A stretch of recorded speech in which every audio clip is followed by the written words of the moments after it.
Welcome to the Patriotic Podcast.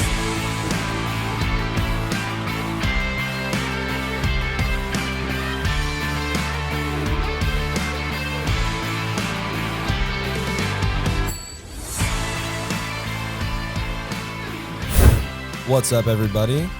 This is Ryan G., your humble producer. I am joined here by Danny O., our host and founder of the Patriotic Podcast. How we doing, baby? What up, man? Busy. Man, yeah. So, all right, to all of our listeners that have asked me about when the next episode is dropping soon, thank you for your patience. We've just had a lot of shit to do the last couple of weeks. Let's dive right into that, dude. So, I want to bonkers. Yeah, it's been wild. So I want to get into the spouses workshop and all that cool stuff. But yesterday, we had the distinct honor of going down to Oracle Park at the Giants game. They honored Warfighter Overwatch yesterday, which was wild. It was super cool. It was something I think I didn't ever see as necessarily possible, or that's what we would do or go in that direction. So it's pretty crazy to think in just a few short years, like 2.5 years, this is where we're at. Yeah, and so you can buy it on our website. So like what's kind of cool about this is the pinnacle of like someone like us, right? You take someone like us, we start any business, whether it's a nonprofit, a tattoo shop, a videography shop, whatever. And the prospect of working with a Major League Baseball team is like the pinnacle of what we try to do, right? They have insane reach. It's something that we love. It's really easy. Like when the Giants told you to be there at like 8 o'clock, you had to leave your house at like 5 something probably. It's so easy to wake up for that. It's so much easier to wake up for that than it is to wake up for like a 9 to 5 at some fucking company you don't care about. You know what I mean? Yep. So, or a cubicle. Yeah, exactly. And so, man, it was really cool. So obviously a few weeks ago, I was pretty shocked when they asked me to go be the captain or whatever at the game. Wild. We knew this was coming, but it still doesn't really dawn on you how epic it's going to be, and just that validation that the work you're doing is being seen by others, and not just by others, but like you said, a major league team. And listen, we can all, like, the reason sports are so invigorating for most people is we love competition, right? We like to see people kind of rise to the occasion, or we just like seeing that greatness when there's adversity and the odds are stacked against you, and we love an underdog story. Sports gives that to us. And sometimes it brings us misery, but with company, right? Yeah. And Lord knows that there's plenty of that in sports, whether, you know, you like, I'm a Kings fan, Kings make the playoffs, you're like, you hope they do good. You know, the Warriors came and smashed us. Yeah. Did a pretty decent job. So I think with the Giants having us on their scoreboard, Rennell, the announcer, telling 36,000 people about Warfighter Overwatch and our mission to save people's lives, their careers, their families, through mental health resources, and providing support and building out their support system with, you know, by facilitating connection to others in their community. I'll tell you this. I struggled so much when I came home. It led me to my own suicide attempt. And I found purpose when I provided for my family, when I became a contributing member of my community, and when I started helping others again. And it was, for me, not necessarily eye-opening at the time, but it was that slow process that led to Warfighter Overwatch and yesterday's baseball game against the Arizona Diamondbacks. Yeah. And like, dude, I wish we would have been able to pull that out, because we've been on an absolute tear, and I don't want to turn this into a Sable bashing episode. He pulled a Mookie, bro. My God. That was, listen, It was the worst base running I've ever seen in the MLB. Yeah. I was so pissed. I remember watching it happen because, like, our vantage point, if you guys can imagine this, our vantage point was basically second was to our left, third base was slightly to our right, like not that much further. From our perspective, Yeah. he was kind of running at us at like a 45. And I was watching it happen when he rounded second. I don't remember who got the hit. Was it Matos, maybe? Is either him or like Estrada? Estrada? I think it was Estrada. It might have been maybe. Estrada. But so he ropes the ball into the outfield, just hitting it where they ain't. And Sable, however the fuck you say his name, he's on first and he rounds second and runs to third base. Now, third base coach has held up the runner that was on second. And as I saw them coming together, I was like pointing, and my dad was an umpire for a long time. I'm sitting next to him. He's a baseball nerd just like me, and I was just like I was trying to tell my dad, like, he's running into the third baseman hasn't advanced and he just rounded third, and now he's at third base, and there's two fucking Giants base runners standing right next to each other, dude. And I was like trying to somehow say all that, and I probably was just like, you know what I mean? That's how everyone in the stadium felt. Yeah, I was like, what the fuck? What are you doing? Well, dude, and what's so funny is that the third baseman who had the ball, because they threw it to third base to try and take out the lead runner, right, to prevent the run. They threw to third base. Third baseman has the ball. Shortstop is standing like 4 feet away from him. And he's trying to flip the ball to the shortstop, and the shortstop doesn't realize he's looking at Sable as if he's the third base.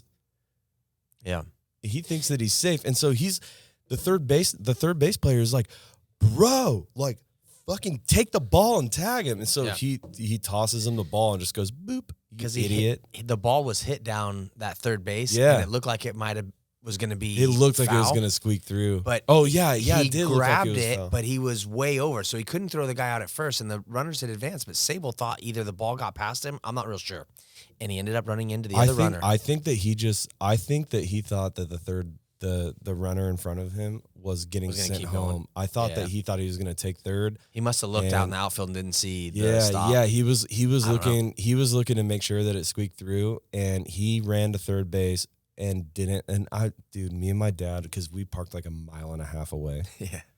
And Alyssa and my mom are talking about fucking Real Housewives of Orange County or something. And me and my dad are like, I could not get over that play. I was so pissed.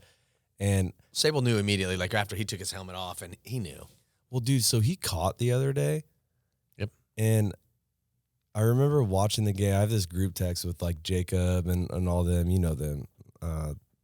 You've golfed with Jacob. But I was like, this fool fucking, he looks like Squints, first of all. And he fucking smiles too much. I don't like it. As a catcher, like, you got to be the most intimidating dude on the diamond. And that fool's fucking, he looks like Squints, and he smiles way too much. And I was just like, dude, this guy's kind of lame. And then to go to a game and watch him, like, what do they tell you? What's the first rule in fucking Little League? Look at your coach. Like, that's literally, or don't pass the runner in front of you. It's like, they're so easy. Like, how do you? This is definitely a Little League mistake. Like, how do you first play couple ball your years, whole life and fuck that up? When you're a pro, you don't make that mistake, right? Well, and so when I said he pulled a Mookie Betts, that was because against us, the Dodgers had a chance to come back and beat us.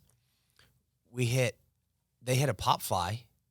Mookie Betts actually hit it, popped it, skied it all the way in there. And our third baseman, it was Casey Schmidt, he dropped it. It was an infield fly. It should have been routine, no problem, but he dropped it. And so the relief pitcher who was in at the time grabs the ball and throws it way over first baseman's head. So Mookie just keeps going. He goes to second. He's fast, bro. So he comes around second, and guess what? Whoever was in front of him, I can't remember who it is now, but one of the Dodger runners is a lot slower than Mookie, got stopped at third. Like, you're not going home. You're going to get thrown out. Because Yastrzemski had come in from right field, grabbed the ball after it had gotten past first, and chucked it in. Brandon Crawford gets in, throws it over there. So now Mookie's out, and like now the next ball is a fly outfield, and the game's over. they had a chance to come back. And it's the same thing. We were getting ready to come back. We had two guys God, on, dude. and we were starting to rally. We right? just scored 2 runs too. It felt Or like one run. yeah, and it felt like, hey, we're gonna get this thing going. That's what we've done the last like 5 games too. It's like we walked off the Padres twice the first couple games. We like shit the bed until the 8th inning, and then we put some magic together. And I felt like that's what was starting, and a base running error is what killed it, dude. And I was just like, damn. And he was the closest player to where we were all sitting too, because he was playing left field, and I was just like fucking staring at him. I hope he felt it. I was so sure mad, he did. dude. I was so mad. It probably felt like because he knows he's on TV. He felt so bad. And then I remember right after that, there was like a, I don't know if it was a pitching change or if there was like a review or something, but the 3 outfielders were able to come together like 10 minutes after this happened. It was the pitching change. Yeah, and I just know when they were all talking, I know that he was in that circle being like, man, I can't fucking believe that just happened. They hate me. Yeah, dude. Well, like, benefit of the doubt, that shit is just brutal to do. I'll never forget this one time, and I mean, like, dude, this is Little League, right? Yeah, this is fucking Little League. Yeah, this is where it's supposed to happen. I've always been a catcher. I got blown up. I played catcher my very first game. I got blown up at the plate, but I held on to the ball and I got the guy out. And I was like, all right, fuck you. Like, yeah, I'm gonna blow you up next time. And then I just fell in love with the position, so I was always a catcher. Michael Casado, shout out, that dude was always way better than me and scouted by MLB teams and even signed to, I think, the Minnesota Twins, like farm league. Like it was just shitty luck because if he didn't live in the same hometown as me, I would have played catcher wherever the fuck I wanted. You know what I mean? Yeah. So shout out that dude. But I'll never forget this one time the bases were juiced and this guy fucking laid down a bunt with 2 outs. I don't know why he did it. Or I don't know. It might not have been a bunt. He might have taken a full hack and just like fouled it down right in swinging front of the plate. bunt. Yeah. And it was like right in front of me.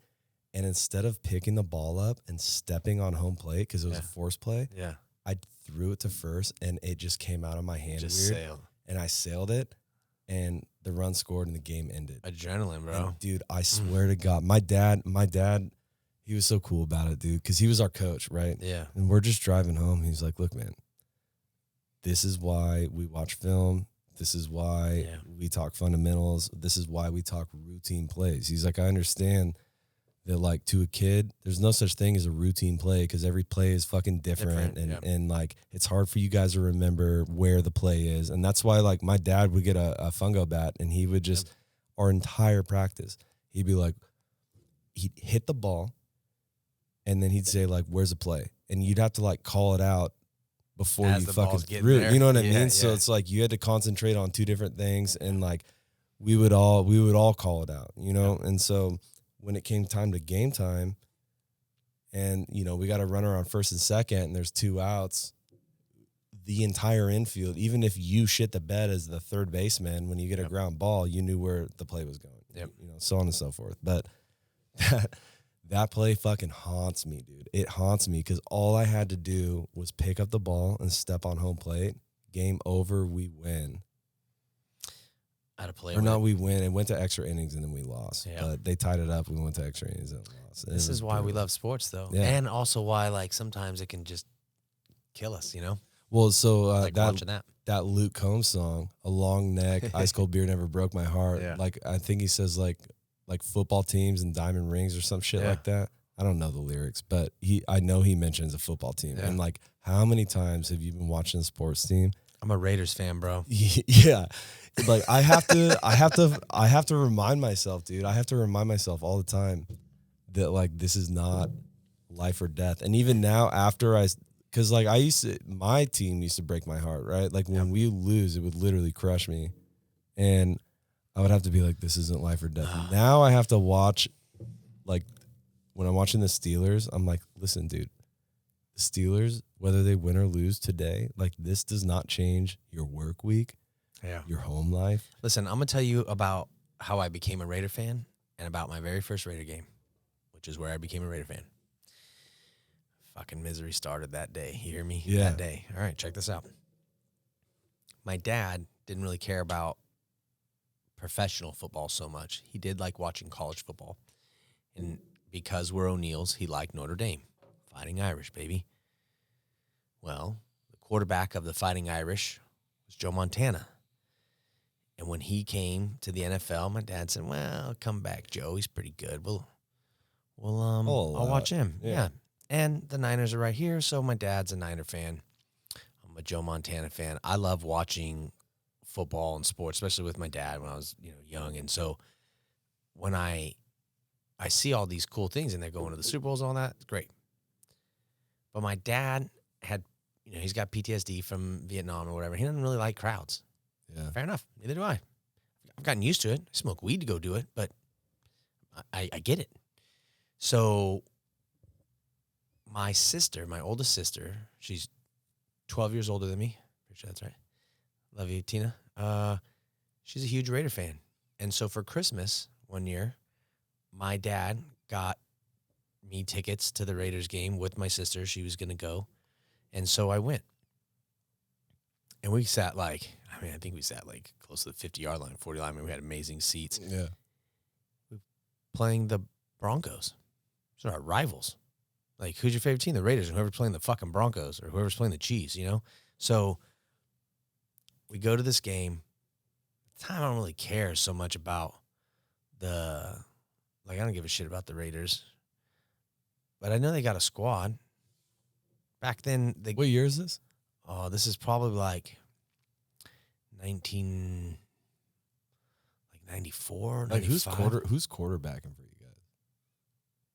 Oh, I think it was after Schroeder, so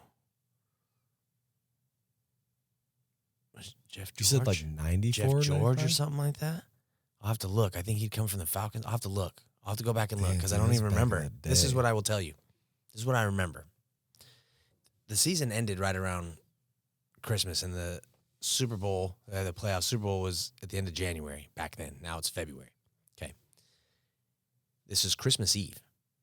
This is when we go to the game, right? It's not even Christmas yet, but he said, this is what you're doing for Christmas. And I was like, fucking, are you kidding me? I'm juiced as a kid gets. Yeah. Yeah.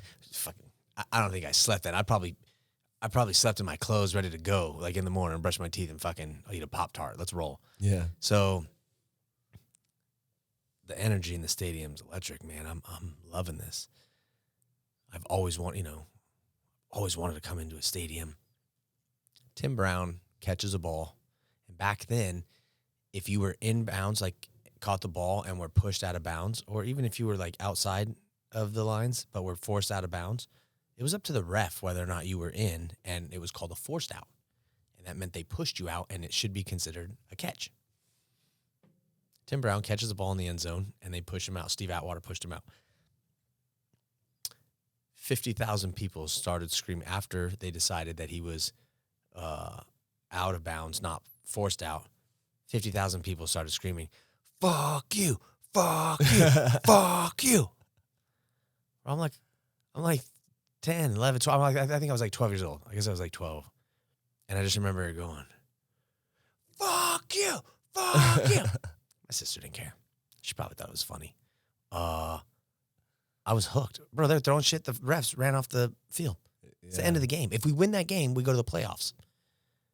Instead, they called it a out of bounds, and it went crazy. And I was like, these people are crazy. But what I should have known was this is going to happen to you a lot. So don't pick this team. Stick with what you know. And I'd have been better off. But I didn't, so I don't give a shit. I'm a Raiders fan. Fucking sometimes it hurts. Now, we did sip and tie.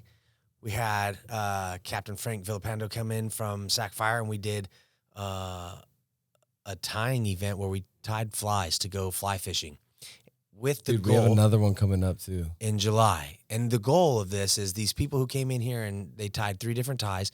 We're going to go use those ties to catch fish. We're going to hike to a lake or do a little out and back hike to go to a fishing spot. We're going to go catch some fish with ties that we've tied and have a good time, a little community. And it was awesome. It was a great night. I had a lot of fun. So I'm super stoked about this because I grew up fly fishing. Yeah. Now, my dad will attest to this. We're going to have him on the pod one day, but my dad will attest to this. Fly fishing is one of the most frustrating things on planet Earth. Mm-hmm. There's a few reasons why. One, it's like if you're a kid, you haven't quite developed like those finesse. Like you don't really even have an idea of what finesse means. Yeah. Like it's my favorite way. It's kind of funny because I knock fly fishing like jokingly. I obviously love to do it, but like I talk shit about it because it is very pretentious. The people that do it. Oh yeah. It's the same thing as golf. It's like talking about the old guard of golf. Yeah. There's Very an old similar. guard of fly fishing that is very, very similar. Yeah. And I love fly fishing. yeah, it's really fun, but it is really hard. Now, where my dad takes me fly fishing, if I said on this podcast, he might actually kill me. He might. I wouldn't do that. We have a spot. He will definitely take you there, though. We talked a little bit about it. Right. Yeah. He has a spot, and we go there, and it is like it's remote, and the stream is like at some points the width of this fucking table. Yeah. Like it is not an area where you have like a lot of room to backcast and shit. Yeah. So you're constantly hanging up in trees behind you and stuff. And it's like, it's super frustrating. I also hooked into one of the biggest brown trout I've ever been in my life there because my dad, I had a spinning rod with me too. It was like an ultra light. It was like 4.5 feet long. This episode of the podcast is brought to you by Kinetic Ink Tattoo Company. If you're looking to get a tattoo or piercing in the Folsom area, you have to check out Kinetic Ink. You'll realize that this is not your ordinary shop the second you walk through the door. Kinetic Ink is built to bring together the veteran and first responder communities in a place where they can connect with one another, share their stories, and get tattooed by world-class artists. What I love most about Kinetic is that a percentage of every tattoo is donated to Warfighter Overwatch to help vets and first responders when they need it most. The sense of community and camaraderie they've built is unlike any shop I've been in. Go check them out. They're located in Folsom at 47 Natoma Street, right across the street from City Hall. Mention the Patriotic Podcast and get 15% off Kinetic Ink merchandise. Shout out to Kinetic for sponsoring the pod. Now back to our episode. And he was like, yeah, just flip that or I'm going to fucking bleep that out because I'm not going to reveal what lure I use. Straight up, I'm bleeping that out. I will. That's funny. Fucking fisherman. Dude, yeah, it's like... Yeah, fly fishing is hard unless you're fucking fawn. Yeah, exactly, yeah. We go out to Montana, and I am not kidding when I say she pulled out some of the biggest fish out of that fucking Madison River, and I'm like, what? Where is that one pregnant? And then I'm asking my guide Grant, like, why are you rowing their hooks into her hook into their fucking mouths? Like, we want to empower her, not make everyone else feel like shit, bro. Yeah, that's really what I said to him, and he laughed. Like if Alyssa did that to me, I'd be like, you fucking brought those with you. I would just like, I'd be like, you brought those trout with you. You know, I like golfing better than fishing because I don't have to go to the supermarket after. Whatever I tell Fawn happened on the fucking golf course, hole in one, fucking shot a 70. She doesn't give a fuck, right? But I tell her I caught 3 fucking fish. Where's the fish? Prove it, bitch. You know, so I gotta go to the store. Dude, it's so funny. So my dad, he lives in Rockland, and he doesn't really have a place to keep the boat, so we keep it at my grandma's house. She doesn't drive; she has a carport. We can keep it covered, you know. And every time we go in, like obviously we say hi. My grandma's 97 years old. She's a fucking. Wow. I want to have her on the podcast too. Matter of fact, dude, bring her down here. I really want. Let's do this, or we can take the podcast to her. Yeah. Yeah. Let's do that. Well, honestly, she'd love to come here. She would. That. Yeah. She's fucking going to Dallas for a month. And dude, let's get her in here next weekend though. Let's get her in here. Yeah, dude, we'll do that. Special edition, baby. Yeah, dude. I recorded a couple podcasts with her, and I called it the Granny Oakley podcast because she's from like Texas, and she's something else. 97 years. Can you imagine how much she's seen the world change? Yeah. Oh yeah. We're gonna get into some of the world here in a little bit because in case you didn't notice, one of the themes in our show, the Patriotic Podcast, is the world's gone fucking crazy. We're gonna get to that. Anyhow, every time we take home the boat, Grandma Betty will be like, she'll be like, "Oh, how was fishing today?" And like me and my dad were like, "We don't want to fucking talk about it, all right? We don't want to fucking talk about it, Grandma." Yeah. Like, she's like, "Oh, you'll get them next time." Before we get into world events, though, I just want to bring this up before we get off the subject of football. Okay, it's the bus here. Oh, this is the Super Bowl when he retired, right? No. Yes, it is. No, I want This is the last Super. Okay. Timing rules. Each team receives 2 timeouts. The first team to score wins the game. We'll have a toss to Overtime coin toss. Who will call it from Pittsburgh? Number 36, heads, tails, tails, heads. Call it plays in the air. Tails. Heads is the call. He said heads. It is a tails. Oh, I believe he said tails. He did. Look at the look on Jerome Bettis' face. Look at Jerome Bettis. What's going on? You changing the head. Which way? Which way you want to go? Oh, man. Detroit has won the toss. We'll receive. Wow. Bettis said tails. Oh, my. Well, we'll find out. Now we're going to start getting all the officials out there for the coin toss to see what's going on. Is that Cower? Oh, yeah. Let's go back and listen to the coin toss. The argument continues on the sideline in front of Bill Cower.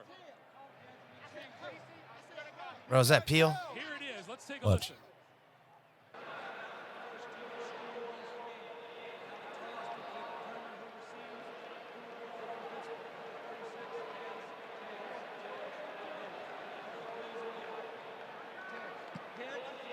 No, tails. And then he told him immediately, corrected him and said, no, tails. Yeah.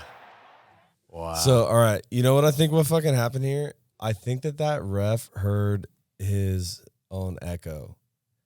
Because Oh, yeah, he said heads or tails. when he showed the coin to the Steeler, he said heads, tails, and then he turned it to the other team, he said tails, heads. And I think he heard his reflection.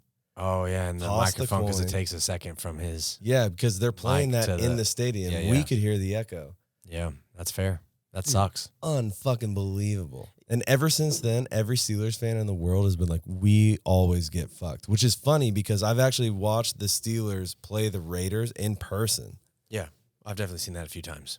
And One of my favorites. if there's 2 teams that claim they get fucked, it's the Raiders and the Steelers. We usually beat you randomly, and it'll be like one of our 4 wins of the season. Yeah, dude, exactly. The last game. So I was supposed to be when my dad and I went to the Steelers game, and my mom bought us tickets, matter of fact, because I think a coworker had season tickets to the Raiders or something. Yeah.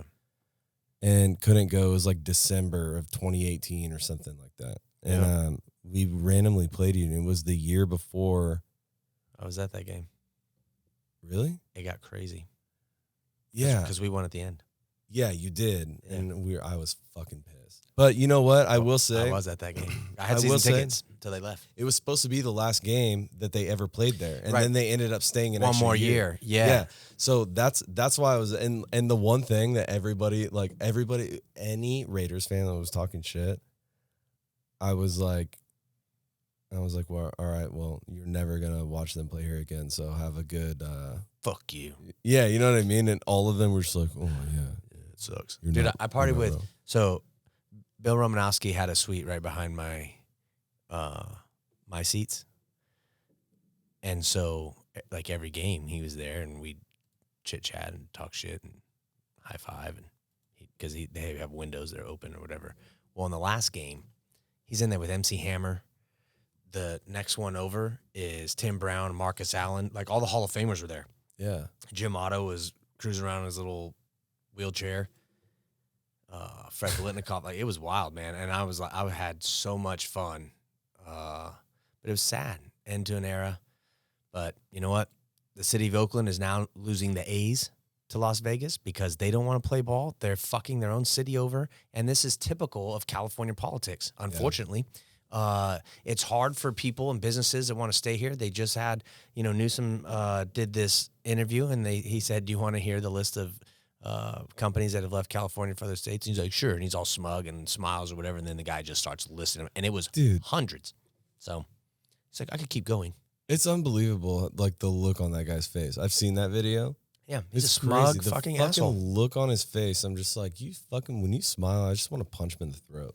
Yeah. So anyway, back to world events. Now, this has captivated America for the last few week and a days. half. Yeah. I guess it has been that long. Well, first they were missing. Yeah. So you're going to show us, this is the Titanic So here, which now- is 2.5 miles. Is that right? 2.5 miles underwater? Yeah. Now, this is a tour, if you will, of the vessel that they used to get down there. Now, obviously, unless you live under a rock, you know what we're talking about. OceanGate. There was like a billionaire's son, 100 millionaire, a French explorer, and the CEO. Yep. Right? That's 5 people. Yep. Yeah. So And what did it cost to go down there? $250,000. Now, there have been a couple of people, including a Simpsons writer, which is hilarious. We'll show that clip next. But there was a Simpsons. always get it right. Yeah, he was like a Simpsons writer, producer, showrunner, or something rather. And he actually went down there and then wrote about it in The Simpsons, and they animated it. And it's like Homer Simpson is my piloting God. one of these things, and he gets like trapped down there. So we'll show that in a second. But here's an older video that shows how this vessel is constructed. We are inside the submersible Titan, which is a carbon fiber and titanium sub that can go to the depths of the Titanic. Or so we thought. Hi, my name is Stockton Rush. I'm the CEO and founder of OceanGate. Let's take a look at Titan. So we're coming into the sub. This is the only toilet available on a deep diving submersible. Best seat in the house. You can look out the viewport. We put a privacy screen in, turn up the music, and it's very popular. We have our control screen here, our sonar screen here, and we can put any image we want in the back. We've taken a completely new approach to the sub design, and it's all run with this game controller and these touch screens. So if you want to go forward, you press forward. If you want to go back, you go back. Turn left, turn right, go down, go up. And it's Bluetooth, so I can hand it to anybody. And it's meant for a 16-year-old to throw it around, and super durable. We keep a couple of spares on board just in case. This is the second year we've been out to the Titanic. Can only open it from the outside. In 5 8-day missions. We did about 10 dives to the wreck site of the Titanic, and we did an extra dive on an undiscovered reef that we found. Completely privately funded operation, and we're funded by, we call mission specialists who help support the lights that he has inside. He said that he bought over the counter at Camping World. The Russians took tourists out that's to like the, a push to the light. Titanic, and it was All just those sort of a look cameras and are see over thing. the We really counter, are focusing on the like science consumer. around it. We want to document what the wreck is like now, Get 'em at and Best also Buy. try to predict what it'll be like in the future. Even though he's a billionaire. It's continuing to decay, and it seems to be accelerating. It's being eaten by a bacteria, so it's literally being eaten by the ocean. It's not rusting away. Now, So you know, these this is things- kind of weird. I did find out that there are bacteria that eat metal. It's hard to imagine, right? I don't know. There's some weird shit in the I mean, world. what the fuck eats metal? And we don't know that much about the ocean as much as we think. Let me tell you something. These guys, if you look at like the depths at which like fucking you'll crush a can or things will have, you know, adverse effect, it doesn't take very far. When you consider how far they were going down, you're just not going to get me in one of those, man. No. Like, No. and I'm a risk taker by nature. I like, you know, when I was a kid, I jumped off my bunk bed. My brothers got me jumping off the fucking roof. When I was 18, I went to the state fair. I bungee jumped. When I joined the Army at 19, I fucking went to airborne school and then air assault school. I like risky shit. You hear me? Yeah. I'm not getting in that fucking thing with 5 other people. No, dude, especially if you have to sit cross-legged. I can barely do that like here. I'm not going to do not that interested. for 10 fucking hours. Yeah. Now, did you hear about this system? I wish I could find the sound. Did you hear about this system that the Navy had? Yeah, It's like an acoustic system, and I don't know if it was like even real, but someone posted like an acoustic, like a sound wave Yeah. from whatever they detected this in, Huh. and like you can hear just a pop, and it's done. So, and what I think is interesting about this is that the reason the world was captivated by all of this was because they were missing, and we had lost contact, or whoever had lost contact with them. And so we were looking. People, like, they had tons of resources actively looking. However, it turns out that apparently all the way up to the president knew that they believed this thing had imploded. Yeah. and was sitting at the bottom of the ocean. Well, yeah, when they said that, when they finally released that, they said that they had known as soon as whatever 2 or 3 days prior to when they a supposedly few hours ran out of after oxygen. a few hours after they lost contact. Yeah. They were like, And then they say they found a debris field. Like, did they really? Who knows? Right. You know what I mean? Or Yeah. or are they just trying to make their search efforts look better? It's hard to placate the say. people. Yeah. Um, Well, it's easy because who's going to go down there and look now? yeah, Fuck. yeah, nobody. Well, that billionaire's family might. They got money to send some unmanned Well, you know, something down like there. the whole thing. Like, there's a couple of weird things about it. First is that people are surprised that this dominated news lines. And then they're the people on Twitter that are like, well, there was a ship with 500 immigrants on it that went missing on the same day and it hasn't been found yet. Okay, well, the Titanic is the most famous shipwreck ever. Yeah, and it was huge. This isn't some small ship down there. This thing's like fucking 800 feet long or some Right. shit. Or 600 feet long. Whatever. And It's then- massive. And then the fact that like I don't know if this is just the media being the media or what, but the fact that they put a timeline on it was kind of weird. I felt like I was watching an episode of fucking 24 or something. Yeah. And they sensationalized the fuck out of it. Of course it's going to dominate news lines. Are you kidding me? Like all these media companies were licking their chops when they heard about this story. So why is anybody surprised? They sound like these like pseudo intellectuals, and they by doing so make themselves look so fucking stupid for not expecting exactly what happened. Well, I agree. All right. So, and this is what also you're told via social media and media outlets, depending on which side of the aisle you might find yourself watching politically pushed propaganda from the news sites. But Hunter Biden had some text messages and voice messages released, and so what I read was that the reason they didn't want to release the fact that they had heard a pop and that these guys were likely at the bottom of the ocean was because they didn't want people focusing on Hunter Biden getting a deal. The whole thing Where he felt doesn't like go a to jail. distraction, did it not? Yes. And the message, like the people one who of are saying that aren't wrong. I want to clarify that. The Yeah. people who are saying like this is a great distraction, they are not wrong at all. it's It's fascinating. like it's definitely, even if there wasn't other shit going on, it is a captivating story. Yeah. But it's awfully convenient that this should just happen at the same time Timing. that Biden fucking accepts a plea deal. Yeah. Like, come on. release the Tiger King series. You know what I mean? All right. So this is the message, and it says, this is from Hunter to a Chinese national fella named Zhang, and it says, I'm sitting here with my father, and we would like to understand why the commitment made has not been fulfilled. Tell the director that I would like to resolve this now before it gets out of hand, and now means tonight. And Z, if I get a call or text from anyone involved in this other than you, Zhang or the chairman, I will make certain that between the man sitting next to me and every person he knows and my ability to forever hold a grudge, that you will regret not following my direction. I am sitting here waiting for the call with my father. Yeah, that's the father. So I love this. Okay, this is our fearless leader right here and his son, and they're a bunch of corrupt motherfuckers. And I tell you what you should do with corrupt politicians,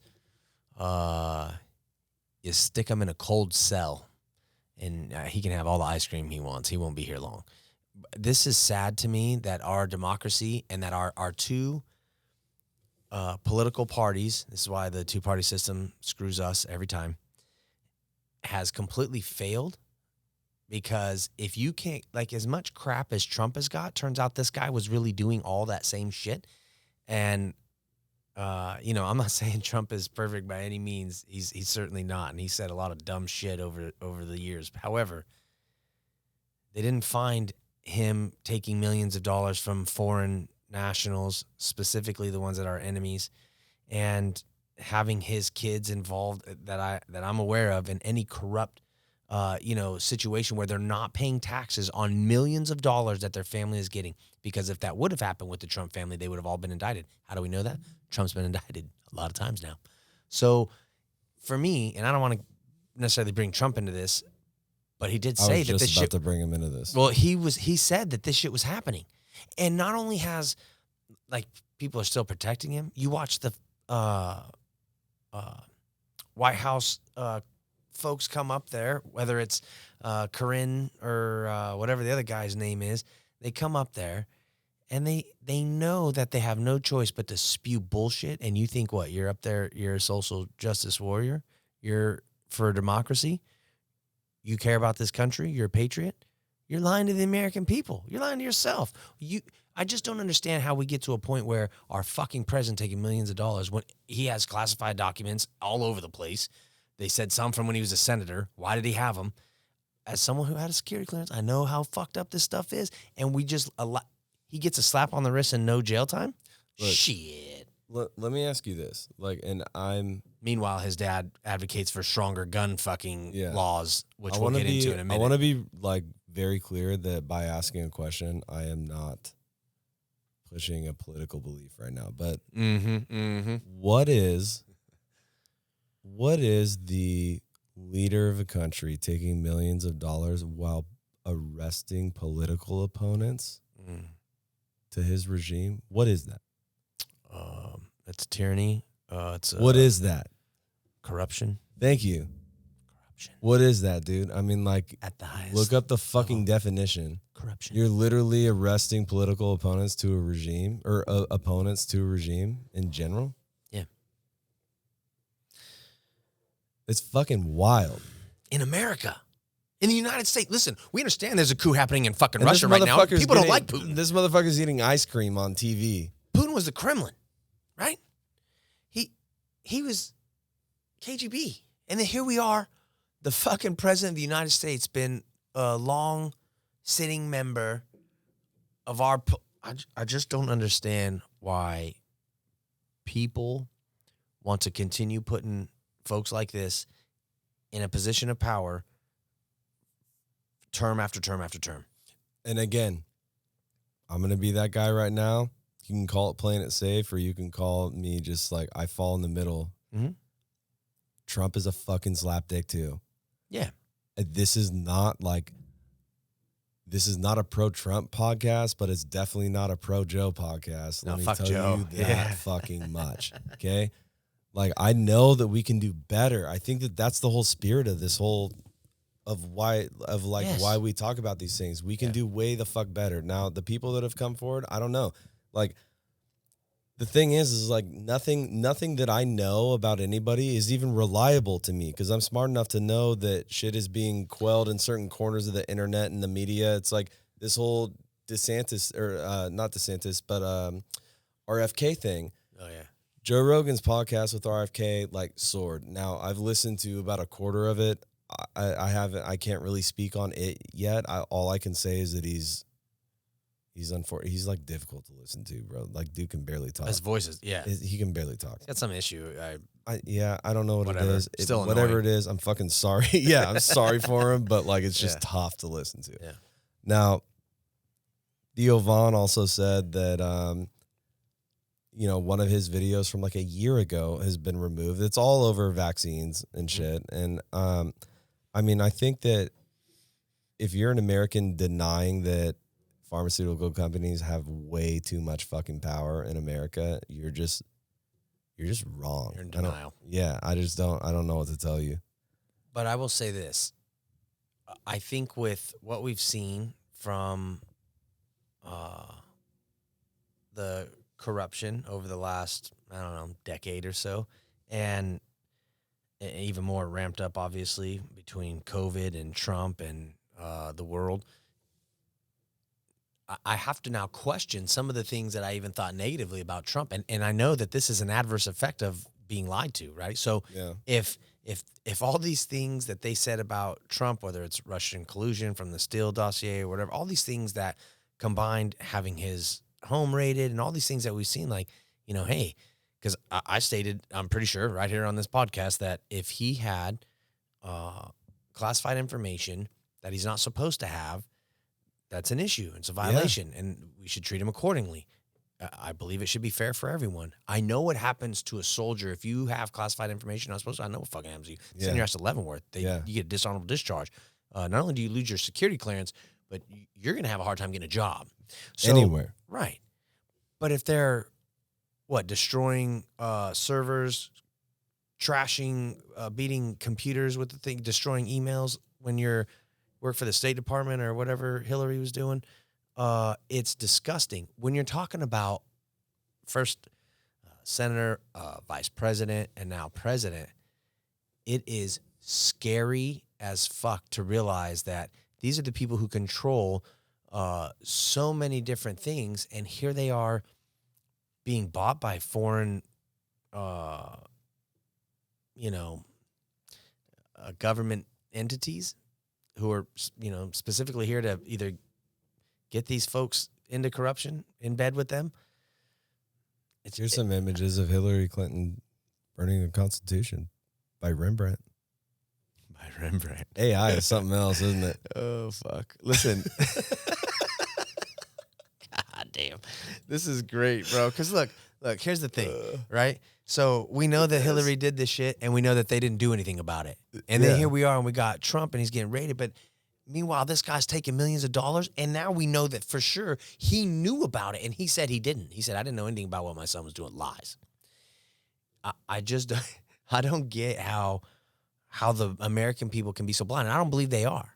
But I don't understand. So does that mean the entire voting system is corrupt? And that brings me back to more Trump shit, right? So do I now believe? Because at first I'm like, listen, man, the voting is the voting, right? But then you're like, wait, if they lie to us about all this other stuff, why wouldn't they lie to us about whether or not they can hack into these voting machines or whatever else? Well, I think that the American public as a whole, at least the majority of them, went from, I guess I can't speak for an entire demographic like that, but what I can say is, like, for myself, I went from reasonably believing, and I learned in college, at Butte College, I had a teacher, I took a broadcast class. Yeah. And I'll never forget, he told us, he was like, look, the news is not a public service. It's not a public service. You have to understand that, like, all of this is bought and owned. It's a business. It's and so he was like, a lot of people, they're under the guise of a public service of trying to inform you of what's going on. But he was like, you have to understand that is not what this is. That's such a great perspective. Like, I don't think I have ever thought of it like the fact that it is a business and their job is this fucking, it's to psyop. make it's to make Psyop. it look like it is a straight up psyop. It's to make it look like a public service. And I remember him I wish I could remember his name. I'd totally shout him out right now. But not that he watches, but I'm just saying. Yet. It was a really wise thing to say, and I didn't quite understand it until the age of misinformation, right? We went from the age of information to now. Yeah, the information superhighway. Like propaganda. Yeah. Propaganda has just been supercharged. And well, that's because if you don't know what the product is, it's you. Right? Well, it's us. That's what I'm saying. It's us. It's our data. It's like everything. They know everything about you, all the things you look at.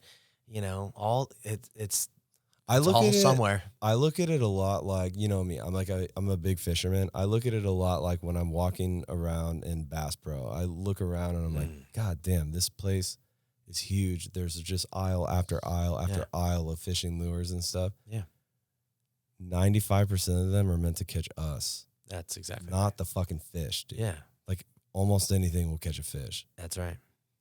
Almost anything. I mean, like, if an earthworm will catch a fish, if you really just want to catch a fish, then you can for like $3.59 at a Arco on fucking Douglas and Auburn Folsom. Yeah. But they got us hook, line, and sinker, and now we spend thousands and thousands of dollars a year, and even more than that over a lifetime of fishing. Yeah. And the news is the same way. And I think that I really went from believing in most of what I thought, especially if I watched both sides. Like, there was a period of time where I was like, okay, these are clearly leaning right or left or whatever. If I watch both of them, maybe I can arrive at my own conclusion in the middle. Yeah. I don't even think that's possible anymore. Well, because they're both sides aligned to you. Well, This episode of the podcast is brought to you by Lucky's Barbershop. Gentlemen, are you tired of walking into a strip mall barbershop and hoping for the best? I was too, till I found Lucky's. Barbershops used to be a gathering place for men, a morning happy hour, if you will. The buzzing of clippers, shop banter, and a solid atmosphere, that's what awaits you at Lucky's, a traditional shop with traditional values. The guys at Lucky's aren't just barbers. They're highly skilled masters of their craft. With their expert hands and keen attention to detail, they'll have you looking fresh in no time. But it's not just the haircut, it's about the experience. At Lucky's, you'll find yourself immersed in a welcoming atmosphere filled with great banter, music, and a sense of camaraderie.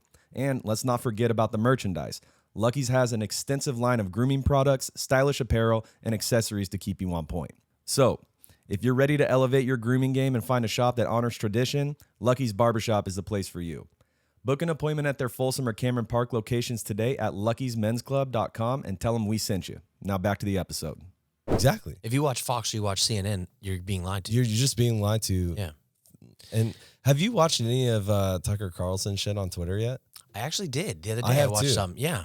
I have too. And you know what? I'm not going to say that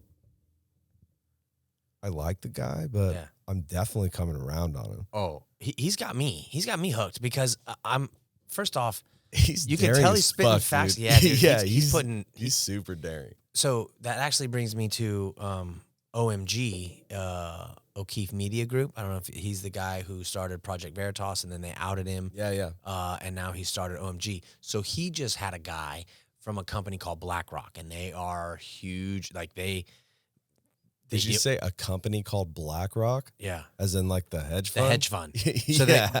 they manage like $trillion. For those at home, they own everything you own. Everything. yeah. Okay. So one of their executives is talking about how, if you want to buy a politician, these guys are cheap. You can buy a senator for like 10 grand. He's saying this shit and he doesn't know he's being recorded. Listen, these people are fucking fools, first off, and they're also in charge. Yep. You understand what I'm telling you? These people decide which way these people are going to vote with their dollars. They decide which way the fucking wind blows, dude. That's correct. They got more money than God. And they know it. And Yeah. you can tell in that video. So if you haven't heard of OMG, O'Keefe Media Group, do me a favor, do yourself a favor. Go check out some of these folks who were caught talking about what they really do and how the world really works. And it is, if that doesn't scare you, I don't know what will. Because remember what we just told you about, the fact that they kept the entire world, not just our country, believing that these folks were alive and possibly running out of air, even though they knew they were dead. This is the kind. There's nothing that you can put past them. They will literally do anything to keep you under control. And these folks who have the money and who have access to our politicians, they're the ones who are swaying the world as we know it. And if you don't want that to happen, I only have one recourse, and that's to vote these people out every fucking time so that if they're going to buy them, they're going to have to do it quick, fast, and in a hurry because they're going to be gone before your head spins. And that's how our system was meant to work, is that we replenish these folks with other people from, our communities to go represent us. And unfortunately, that's not what's being, sold to the American people. Instead, it is just like you stated, whatever side is pushing the narrative, they're going to tell you what they want you to hear to invoke whatever emotion that they want to get from you, whether it's anger at the opposite side, right? Or elation that, someone that has the same belief as you did something. But it's always this partisan fucking party line voting there. I've always been fascinated with. I'm gonna sound like a fucking nerd right now, but honestly, You are a nerd. I've always been fascinated with like Aristotelian rhetoric, and In what like way? the different ways to form an argument, right? Yeah. And you said something to me one time. I don't remember exactly. Is it the like you don't need to? If you're raising your voice, you need to raise your argument instead. Exactly. Yeah, it was something like that. And so at one point in my life, I've wanted to do everything from fucking walk on the moon to go in a submarine to fucking practice law to whatever the fuck. I've always been a dreamer, as Alyssa would put it. It pisses her off. But that's a different meaning here in California. The dreamers. Yeah. No, I'm not talking about that kind. All right, just checking. But like in law, like when I was kind of fast, like when I went to Butte College, they actually had a pre-law program, and I knew that at home I could come to Sac State and then go to McGeorge if I really wanted to pursue that. I ended up getting fucking involved in the goddamn army, so I never did pursue that. But Fawn's a poli-sci major and worked at a law firm for several years. Yeah, so and that's like, why she's so good at all this shit now. Well, I met a couple of attorneys that were like, "Look, dude, realistically, like this is really hard. It's really fucking hard to make money in this industry." Yeah. And so then I kind of started getting interested in like real estate law because that was what my family was always in, in real estate. And then I found out what realtors and loan officers made, and I was like, "Yeah, fuck all that. I'm not gonna go."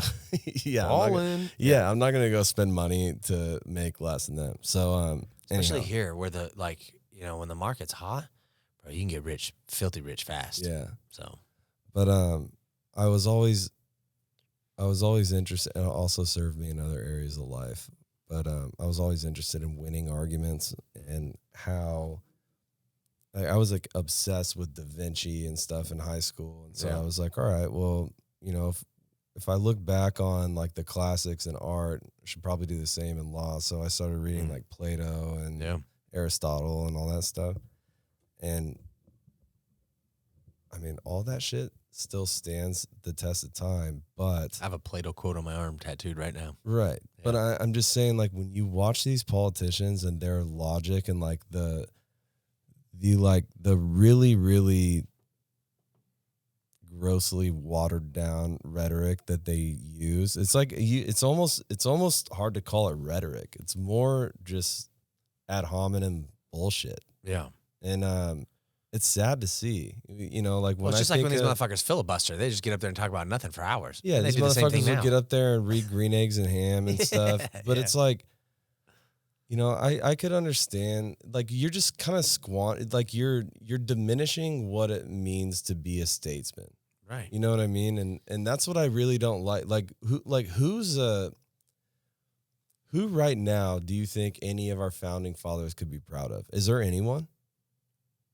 I mean, realistically, if you could bring back in a time machine the people that signed the Declaration of Independence, and you could bring them into Congress and everybody showed up, first of all, like challenge number one, everybody shows up, who do you think they could be legitimately proud of? That's a good question. I don't know. There's a couple people I like. I like a guy named Donald Press. He's pretty good. I have to tell you, there's not very many folks that I'm aware of that are up there that are really trying to make a difference. There's a guy who's a Navy SEAL from Arizona, and he's a freshman this year. He's definitely down there shaking shit up, which I enjoy, but I will say that Dan Crenshaw's a SEAL, and I'm not a big fan of Crenshaw. Dude, I was in the beginning. I had such high hopes for that dude. Yeah, and that was literally the only person that came to mind, and I was like, I can't offer that up anymore. Like I would have a couple years ago. So it's like, man. So I don't. It's become this. It's just become this game. It's a game now. If you don't play the game, you're out. They will not fund you. The GOP or the DNC, whoever, they're not gonna help you get reelected.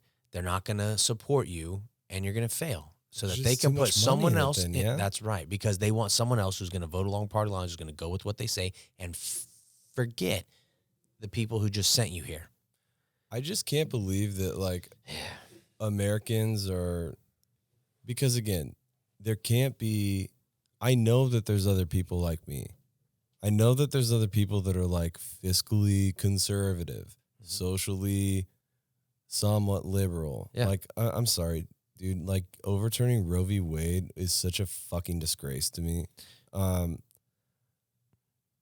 I really like. That's one of the biggest. Like, abortion is one of the biggest hot topic things that there ever will be, because some people don't want government funded abortion. Right? They're like, listen, if you're gonna kill your baby, fine. Right? So, okay, and hear me out on this part.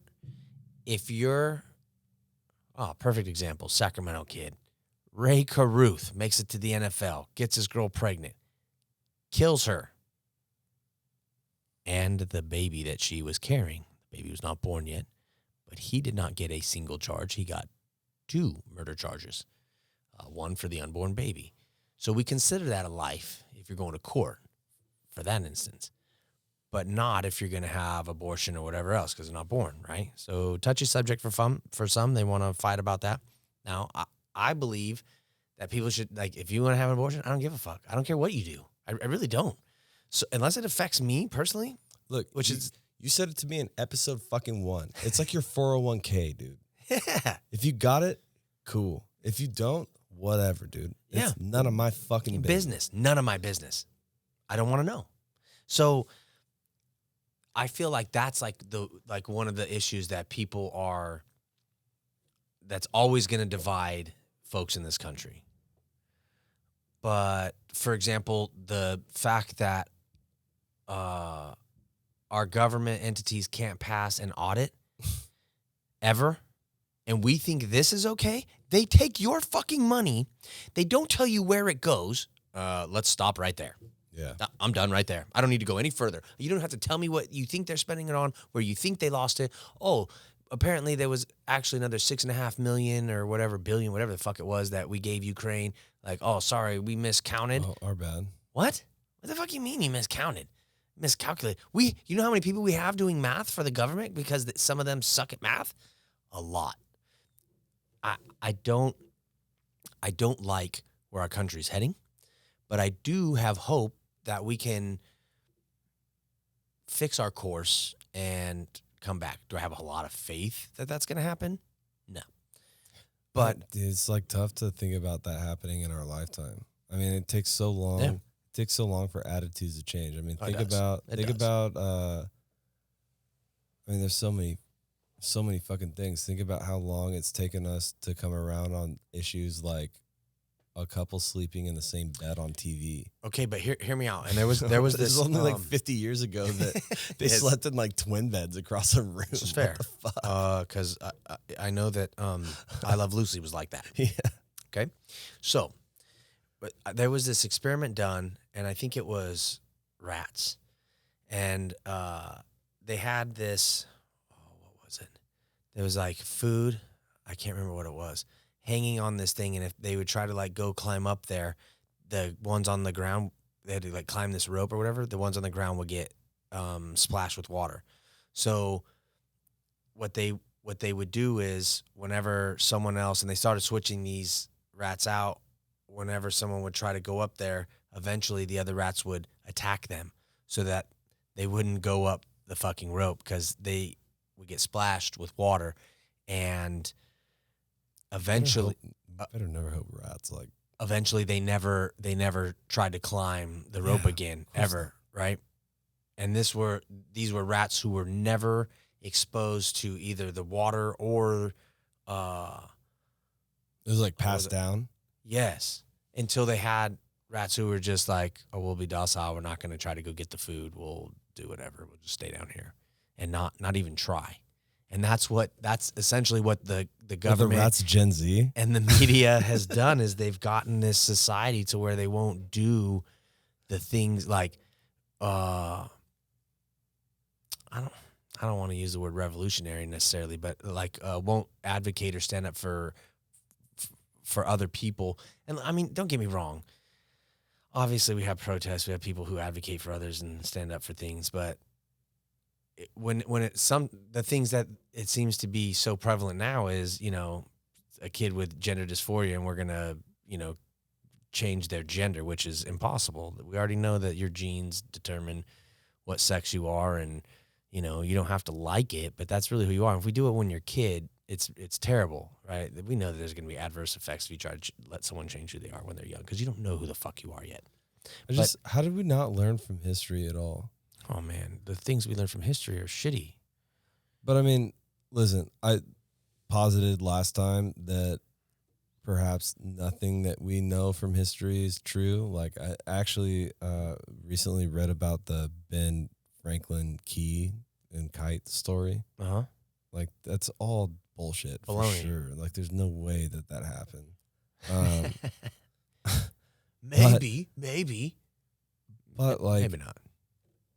we do know for sure that like the Roman Empire and the Ottoman Empire and I think the Byzantine Empire were all kind of doing what we're doing right now. And I don't want to call America an empire, but they were obsessing over things like gender and sexuality and like, you know, Joe Rogan, he's fucking staring at me right now. Joe Rogan has posited in other episodes or like older episodes that maybe we don't have enough adversity to, and like, I don't want to say like we're bored. Oh, listen. Okay, hold on. So check this out. Man, fuck, was that from the Joe Rogan podcast? Damn it, Joe. I'm trying to remember where I saw this thing. He said everything. Anything that we can say, he's already said. Well, he's interviewed so many people and got so much good shit. Okay, well, so check it out. There was a guy who said he talked about like food consumption and about how you really should just eat. I think it was Joe, because he was like, all right, so someone eats 2,000 calories a day in one meal or whatever, and he's like, oh, that's good. Versus, and Joe said, well, why not, 4 500 calorie meals, smaller meals spread out throughout the day. And he said, listen, back in the day, food was hard to get. You had to hunt. You had to fucking figure things out. It wasn't just easy. You didn't just go down to Bass Pro, go get you the bleep bleep lure and go down here and get you some fish. It was hard. They speared fish. They, they had to figure things out and adapt. He said, so, if you ate, it was like one time a day in the beginning. What that did was train your body and your mind to be resilient. It wasn't comfortable. It wasn't just some easy thing. And now, if you get hungry, you just go eat McDonald's or you just go eat whatever the fuck you want. It's right there. It's right in the pantry or it's right in the fridge or it's right, around the corner. No struggle involved. None. You are completely safe, completely covered. You're going to have food, right? And if worse comes to worse, if you're starving, you go into the store, you go steal something, a thing of bread or whatever, right? And because that's not even a fucking crime anymore. Yeah. They don't even care, right? So why this man said that it was better if we ate one time a day, because our body needs to struggle a little bit. Our minds sometimes need to say, how am I going to earn this next meal or whatever? And I thought that was fascinating, because that really is how we should kind of treat our entire lives in some aspects, right? It doesn't mean we shouldn't have some creature comforts or whatever. I like my bed. I'm not giving it up, right? I've slept on the ground. I've slept on a cot. I've slept on the back of a fucking truck. Slept on the front of a truck. I've slept fucking holes. I've slept on the back of a Bradley fucking tires of an LMTV. You kidding me? I've slept everywhere, bro. You name it, I've done it. So there's some things I enjoy, but I also kick my own ass. I go out to these fucking mountains. I'm going to do this 50-mile fucking thing with Frank because he's a psycho, and I'm like, let's get it. Because when are you guys doing that again? I don't know, October or September, I think. I'll do it with you guys. All right. So these are, plus we got the Clouds Rest thing coming up, right? And like, these are things that I need in my life to remind me of a couple things. One, I'm a fucking savage, and so are you. But if you don't draw that out of yourself, you're never going to be that, right? Yeah. And I know that there were times that the reason I think of myself that way is because I've been through some austere shit. I've been through, some adversity. And I know that no matter what happens in my life, if I don't fucking quit, I just keep going, man, I'm going to see myself through that problem. And this goes back to that bovine thing, right? Which I thought was super, super weird, but it's also fucking rad. When a storm comes, buffalo, cow, they know a storm is coming. Buffaloes run right through it. They run right to it. They run straight towards the fucking storm. And then it goes right over them, and they pass right through it. They get through it. Yeah, they're wet, and they're fucking soaked and all that shit. The cows run from it. They run away from it. They get tired. They continue running. The storm chases them. They keep going. They fucking running, and it's always coming and always chasing them because they're afraid to go into it. Is that real? That is 100% real. So if you go through these things and you face your problems, your adversity head on, man, the person that you become after that is so resilient and so strong that when someone says you want to do a 50-mile hike and your knee says, Yeah. you don't care. I will shut that fucking knee up and I'm going to push.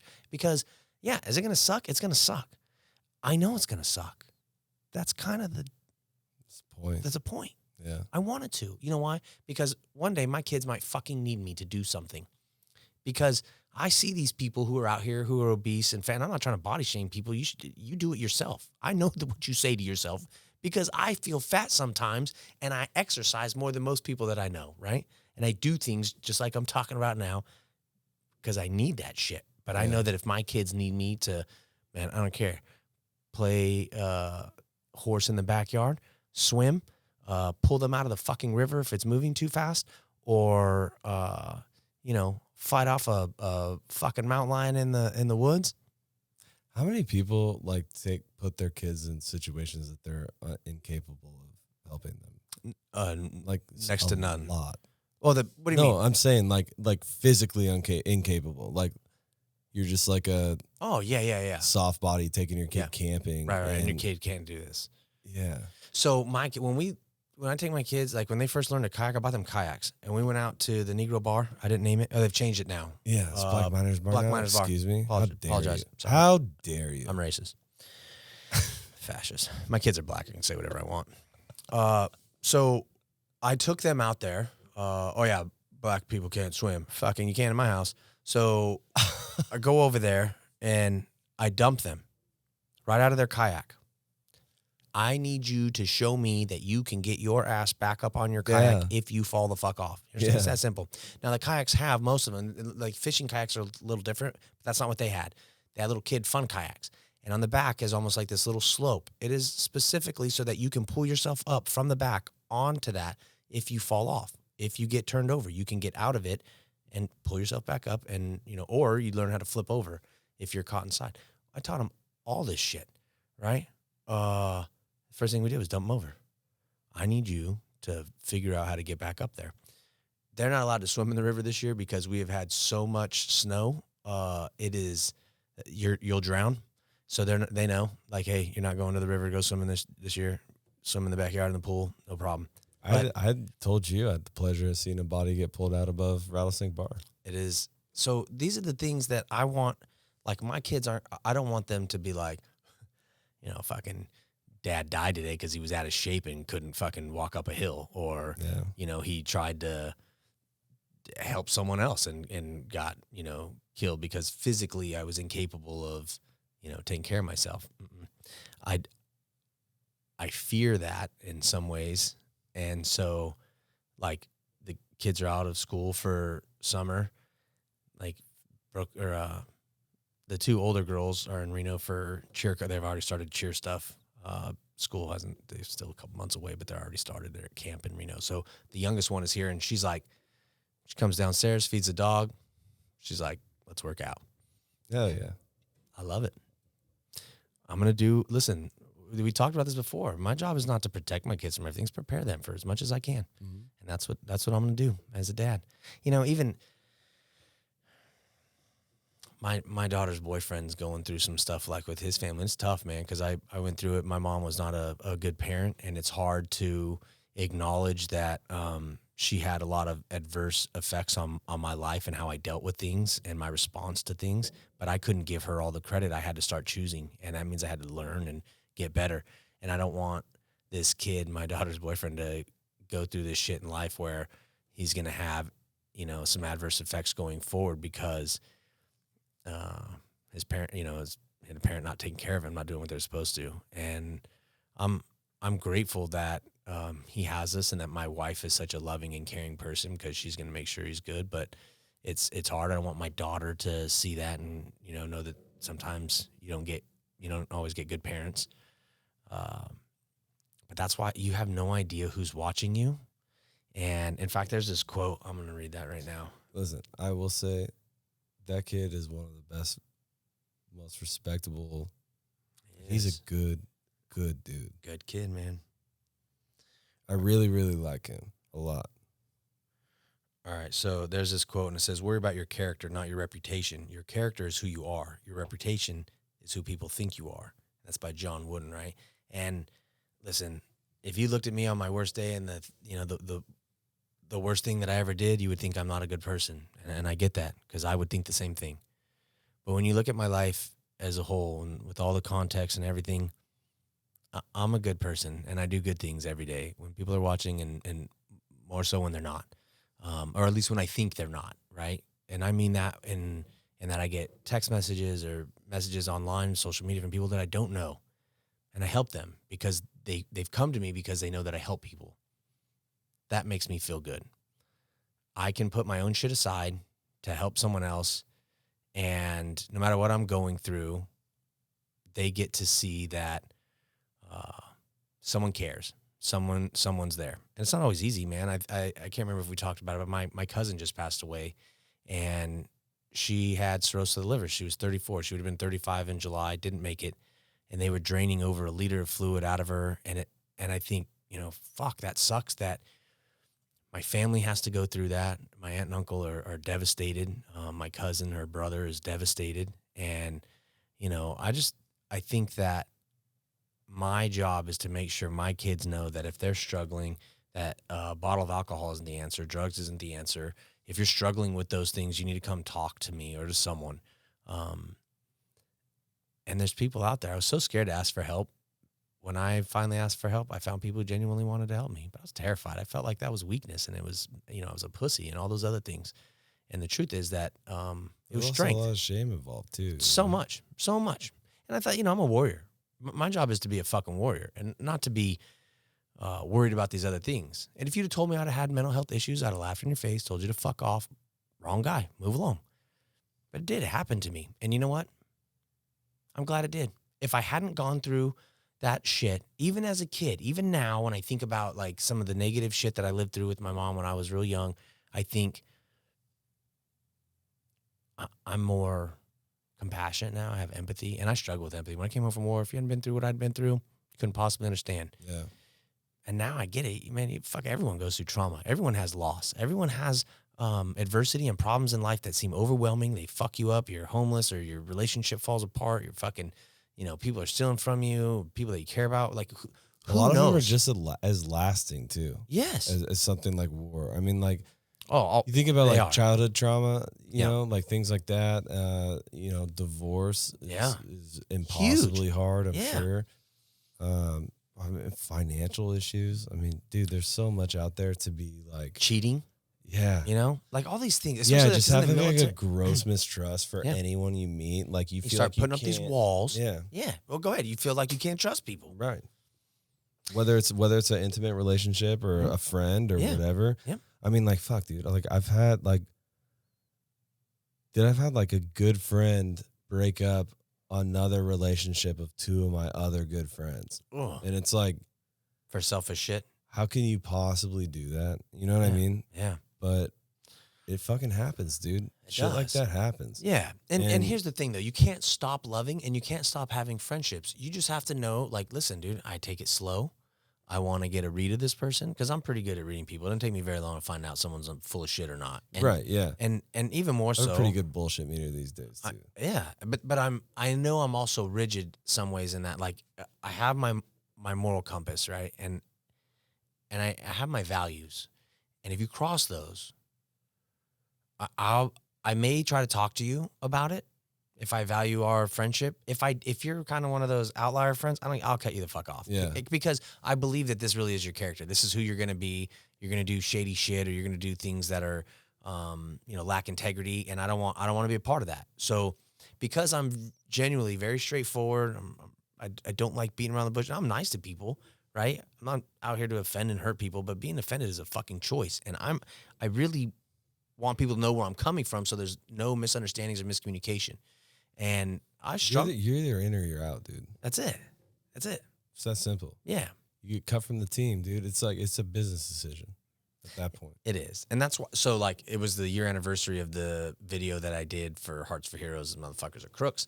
And I told on them, and, you know, now they have their 501c3. Congratulations. I don't give a fuck, but I have the proof that you were lying, and I still have it. And so the other day when it came up on my Facebook thing, I went back and I wrote on there and I said, you know, Shelly, I haven't forgotten, and I'm not going to let Folsom either. And there's a reason for that. She was defrauding people who are other business owners like myself. She was using dead Marines to further her agenda and make herself fucking likable or popular, or, you know, be in the cool kids club. She's done that. I'm never going to allow someone like that to be in my life. And then there was other people who supported her after they knew what she had been doing. Well, if you're going to support that, you're just as bad as her or worse, so I don't want any part of you either. And that means that some people are no longer in my life. Aiding and abetting, baby. Hey. So what do I learn from that? I don't need that many friends. I got some really good fucking friends. When I went back to, we didn't even finish talking about all this shit we did. So we did the sip and tie. We did a spousal workshop after that. Yeah. With Warfighter. So we brought spouses. This one was a law enforcement one. So we've done a couple firefighters, and the law enforcement spouses felt left out. And we were like, our bad. So we brought in some culturally competent therapists, and we talked about some of the things that they see in their houses, in their spouses, and in their kids, and in themselves that they may either dislike, want to change, or aren't sure what to do with. So we help provide resources. We give them knowledge, some training, and it was pretty awesome, powerful day. Got a lot of great feedback from that. And then we had the golf tournament, which was so much fun. So I've gotten sick. so much good feedback from the golf tournament. We had an absolute blast. And this is a perfect time to tell you about one of our sponsors from the golf tournament, Lucky's Barbershop. If you notice, we have a banner right here behind G, and I call him G, Ryan G. So, which my other friend I call G, Greg, and Bryce back there cutting his hair. Now Bryce cuts my hair down at Lucky's Barber. Today. Yeah, see? And listen, Lucky's is the best place you can go to get your hair cut. It is a fantastic barbershop, and I'll tell you that I've gone through so many barbers trying to find one that would cut to my standard, and it would be consistent. You're not going to find a better barber or a better barbershop, so check out Lucky's. And also, the shop is just a straight vibe. Every time 100%. I go there, they're banging some good music. Yeah. There's good banter. I mean, like, dude, what's a barbershop without the banter, you know? Come on. Yeah. I love Lucky's. Shout out Lucky's. So, and also, they are a proud sponsor of the podcast, and soon you will see us on one of their TVs. We got a TV in one of their spots. You're going to see our beautiful faces up there all the time. So, yeah. So the golf tournament went amazing. We had a few different raffles. One of them was a driver, Callaway Paradigm driver. We gave some cool watches away for longest drive, close to the pin, travel bags. And then we had a raffle for a gun. Now, listen, I know what you're thinking. How fucking cool is that? Pretty fucking cool. Go to a golf tournament, win a gun. So a gun was purchased, and the winner of the raffle, all they have to do is go down to Shooters and pick it up. Now, for them, it's a pretty awesome deal. For us, that was our biggest moneymaker. So let me just say this. Yeah. Despite what all you guys think about California, my friends love guns. They love the Second Amendment. They love freedom. And they sure as fuck don't want to be told how to enjoy their freedom. So I'm grateful that we were able to do that. But there was also another gun there, and that did make us some money too, and it was the ball launcher. And for anyone who got to shoot that thing, this thing shot like 440, 50 yards. I mean, as soon as you shoot it, you just sit there and go like, wait, what? Is that real? And just keeps going. You wish you could hit the ball that far. You can't. Yeah. That was fun. So we had a great time, dude. Let's talk about the Red Solo Cup comp. Oh, yeah. So there's a little chipping contest, though I'll admit, I'm pretty sure the two people that did it did not chip the little ping pong ball into the cup. They hit it with their driver and that's putted what it. I also. Oh, wait, they putted it. Essentially. So, wait, you had. Was it on its side? Yeah, because of the wind. Because the wind was super bad and it would not stay up. So they laid it down, and they ended up putting it in, and 2 people got it. So if you did make it in there, you got $100 on the spot. $100. Okay, I was gonna say, I was like, dude, what are the odds? How far away was it? 25 feet. So 25 feet, and you had to. So originally, if there was no wind, you would have You'd have to chip it in. Yeah, Okay, no one would have made it. that would have been super impossible. 2 people made it, and I was like, I don't think you guys understand how this. But the house is supposed to win everything. They're never supposed to win. yeah.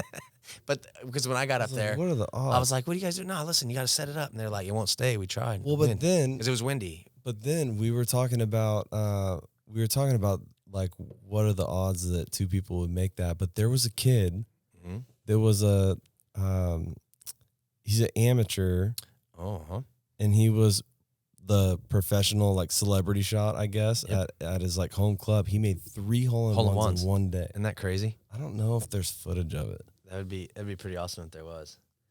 I've never had a hole-in-one, and we didn't have any that day, did we?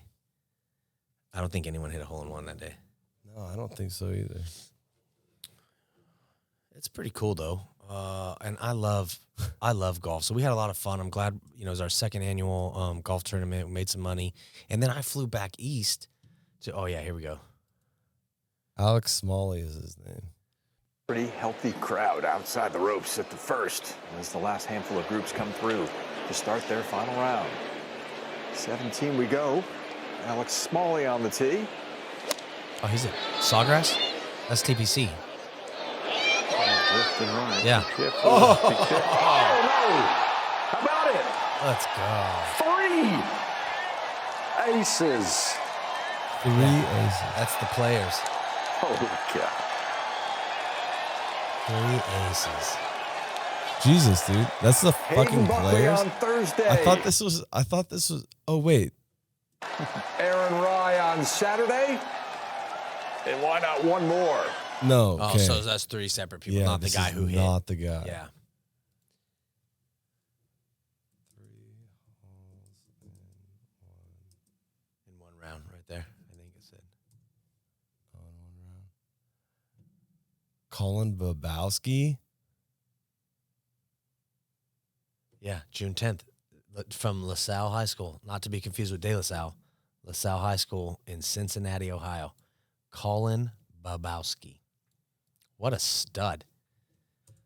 I would hate that kid. But you know what? Fuck you, Colin. All right. I am fired up to talk to this guy. I mean, he was a talker. Fucking A, dude. It's just Put going to this be an thing- interview. Anyway. Yeah. 3 But hole yeah, in ones. dude. 3 holes in one day. Yeah, never done it. You should just leave that there. I like him being up Joe there. Biden. Screw go. So then I went back. Okay, so we did the sip and tie. We did the spousal workshop. Sip and tie was sick, by the way. What's our next one? July 12th? I gotta look. 18th? Yeah, it might 18th? be the 12th. Something like that. And then Spousal we did the workshop. golf spousal workshop, the golf tournament. Then I flew back to Quantico, to DC, and went out to Virginia.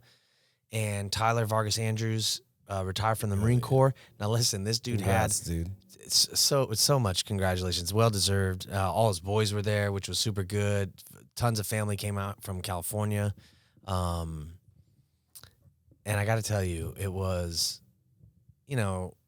he got a little emotional, man. Made me kind of tear up when he was up there talking about it. But he had to comment on the Marine Corps and the Sergeant Major of the Marine Corps conduct his retirement ceremony, which is pretty fucking badass. And the Sergeant Major of the Army accidentally stole his cover, which had his pig. So a pig is a professionally instructed gunman. It's a sniper. Those of you know about the Marine Corps, scout sniper is a fucking pretty big deal. Anyways, that's what Tyler is, and his pig patch was inside of his cover, his hat. And so the Sergeant Major of the Army accidentally took his, and Tyler was like, you better give him my fucking cover back, I need that. Because that was the patch he was wearing when he got blown up. Yeah. And actually, can you put that picture up? I sent you one picture. It's on your phone. I don't know if we can share it. I guess I could probably do it. But he was given a flag that they had flown over the Capitol and given it to him. And, he's missing an arm and a leg, so he salutes. It's the first time he's worn this uniform since it got blown off of him, because he's been in the hospital. He's had 44 surgeries. But this kid is God, he's so resilient and he's so inspiring. We're going to try to get him on the show hopefully soon.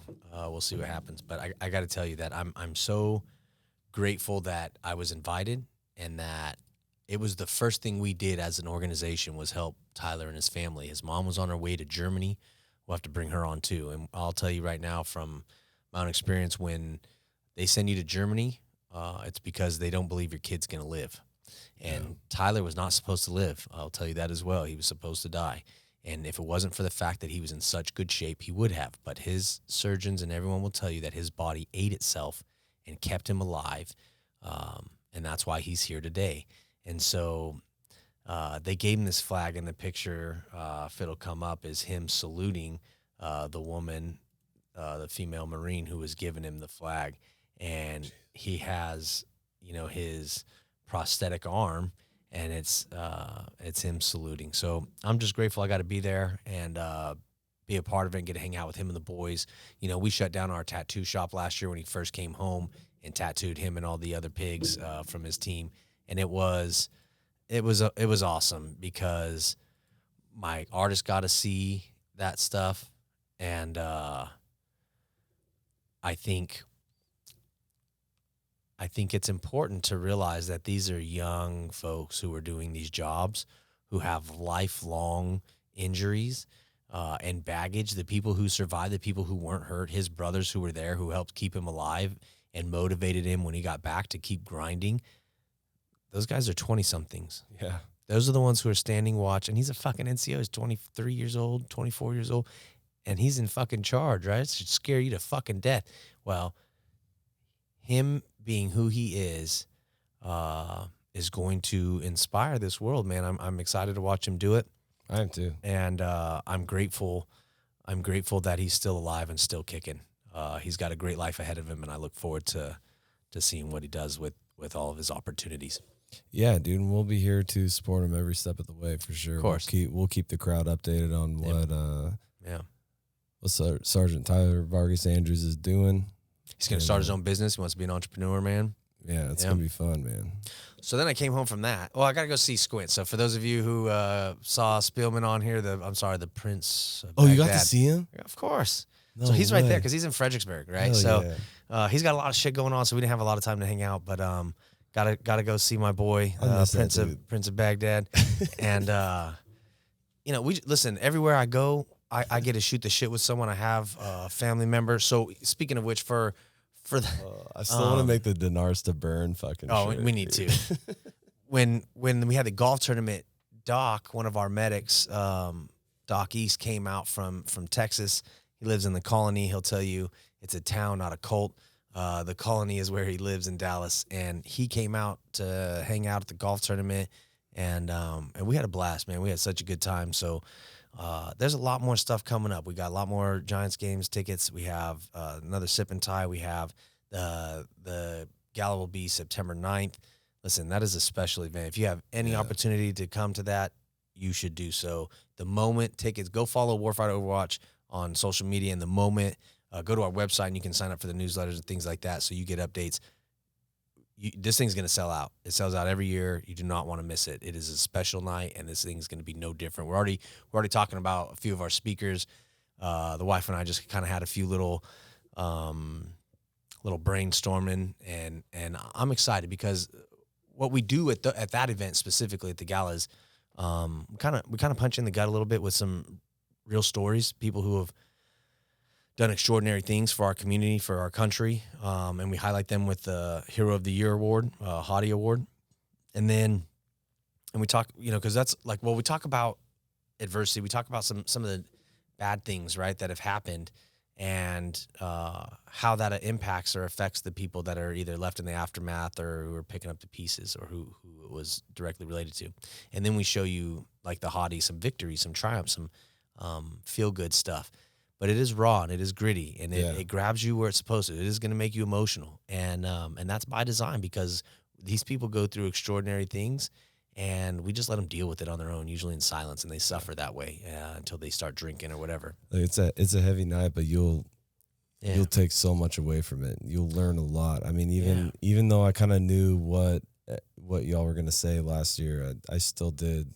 And hopefully it leaves you refreshed knowing that there's people out there who can help. That are trying to, yeah, and trying to make this place better. Yeah. And at the end of the day, that's our goal. So we know it's working, and it's going to be good. And then of course we have the Clouds Rest hike, and we have I think a few other things that are being added. We're going to go after some other big names. Well, my job is to get whales, man. I'm gonna I joke about this, a lot of homoeroticism in the grunt life, but I suck all the dicks to get all the money, whatever it takes to get the funding so that we can help these people, man. That's my gig, because I know how important it is, right? The more people that hear our mission, the more people that hear what we do, the more need we have, the more people are saying, hey, can you help out my whoever?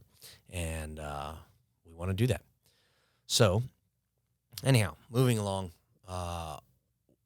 besides the stuff we're doing with Warfighter, we have some stuff going on. So Max Payne Griffin is a homie of mine. He's a UFC fighter. Sponsored him a little bit on his last fight, and he said, hey, man, I owe you some content, you know. And at first I said, hey, why don't you come down to the shop and we'll just film something or record something real quick. But he posted this thing the other day, and it was like his kids and how much I think it was for Father's Day, if I'm not mistaken, how much he loved, you know, spending time with his boys and, you know, all that stuff. And I thought about what our tattoo shop is really meant for. And I don't need celebrities to do commercials for me.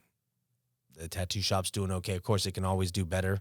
I want more artists. I want more clients. But it's a community thing, and it always has been and always will be. And DK, who started it from 275, he made it that way on purpose. And I want to make sure I continue that. So I told Max, why don't we go do something at the Children's Hospital down here?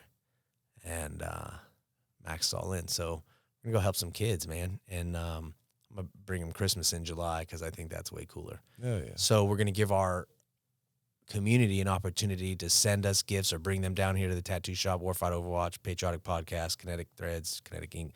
We'll collect gifts. We will take them down to these kids and bring them some joy, man. Because fuck, when a kid has cancer or has been burned in a house fire, or, you know, just who knows, maybe they were doing something stupid and hurt themselves anyways, you know, doesn't matter. Family stressed out, kid, you know, not doing good. Anything you can do to kind of be that light for someone in the dark, take every opportunity, man. That's the stuff that fills my cup. Yeah, that'll be fun, man. Yeah. So we're going to keep doing that kind of stuff. I definitely love the tattoo shop. It's so fun. I got some new merch. Go check out kineticintattoo.com. I got asked by this guy. I was on the shuttle from dropping my rental car off, going back to Dulles to the airport to fly back home. And he said, well, where are you from with that kind of tattoo? And I thought, well, where would someone be from with this kind of tattoo? And then I said, I'm exactly from where you think I'm from. And he goes, oh, well, hell, I don't know. I said, well, I'm from California. Oh, yeah. I said, yeah, I figured. Well, my tattoos all have meanings. And the one on my neck is a death head moth. Some people know it from Hannibal Lecter in Silence of the Lambs. Or I guess it would actually be, what's that other fucking guy's name? Bill, come on.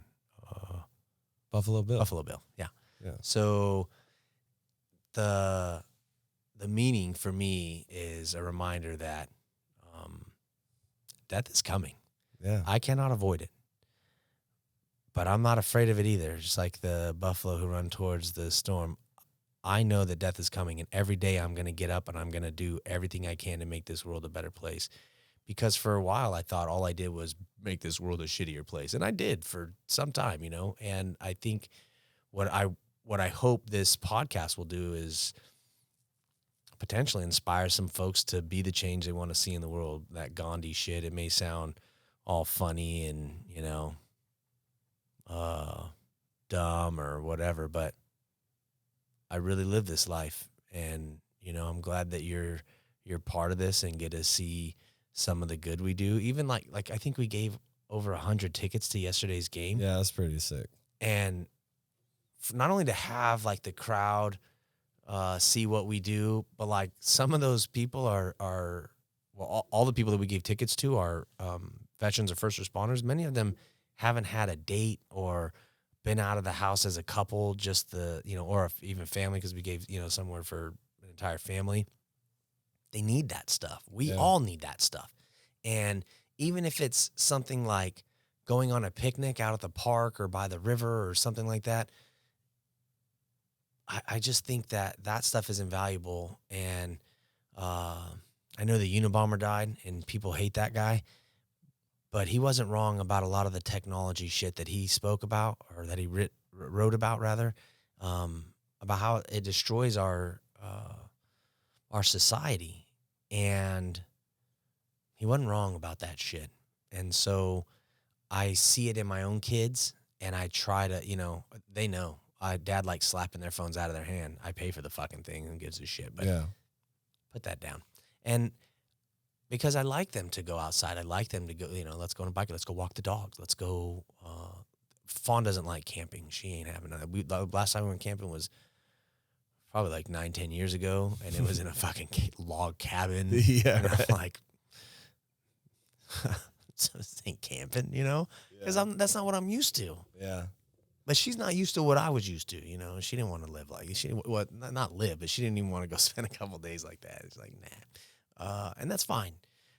But I do want, I want my kids to be able to not have to rely on all these creature comforts. But I know they need electricity. They need all this shit. That's why it's funny when you hear these, like, the electric car shit, and they're like, well, have you ever seen the mines from, like, it's terrible. Yeah. Meanwhile, the state of California is asking you to not charge your electric car during these peak hours, and they're also telling you they're going to make it mandatory they're mandating to buy an electric car, which brings me to what I've been taught is Mussolini. That's Gavin Newsom. I love that term. I'm going to use it often. And let's talk about the 28th Amendment that he'd like to bring up. Yeah, dude. It's a little fucking weird. A little? I mean, where do you even begin? He's a governor proposing an amendment that he believes will make the bold changes to gun violence that our society needs. And he is the crusader that is going to take this task on and save the world from gun violence. So are we going to call him the gun czar now? I hate when we call somebody the czar of something. It pisses me off. Like Kamala Harris is the fucking AI czar. Like Kamala Harris is she the border patrol czar or border czar too? An idiot. Oh my God. What makes you say that, bro? She loves the yellow bus. Oh, Jesus Christ, dude. The fact that lady, like, we have another like year and a half ish where she could possibly be number one. Scary, isn't it? Freaks me out. You think they're going to poison his ice cream? Fucking, yeah. Fucking Joe Biden's fucking stumbling, like bumble fucking everywhere. God damn, he dude. he just fell again at the Air Force graduation or something. This guy falls all the time. And we think that, like, listen, the king used to go fight back when there was monarchies. Yeah. He used to go fight. Yeah. He had a beard. He'd chop your fucking head off. He wanted, and now we got this guy, the oldest president ever. His approval rating has dropped to the sewer level or below, maybe to the OceanGate level. It's pretty down there. What is his approval rating right now? Yeah, it's like right around that fucking submarine that just disappeared. Yeah, man. And you know what? It should be. Tell you why. He's corrupt. He's a liar. He doesn't know what day it is. He can't put a coherent sentence together. He lies. Like the whole, he's top of his class. No, bottom of his class. He had this degree, 3 degrees. No, he's a fucking liar. His son, Bo, died in Iraq. Nope, turns out he didn't. And the list goes on and on and on. Who wants to be represented or led by that? Not me, not I, not the people I know, not people with values who appreciate integrity and the truth. And unfortunately, it's not just him, but politicians.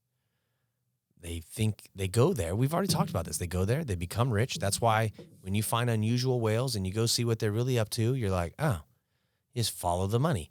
So these guys sit on committees, right? Go sell your Google stock and buy this other one or whatever. Meanwhile, TikTok's the bad man because they're collecting all our data. Fuck, so does. I just put Nancy.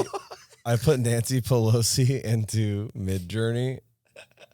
I just said Nancy Pelosi by Salvador Dali, and he gave her goat horns. Salvador. Does that fucking tell you all you need to know?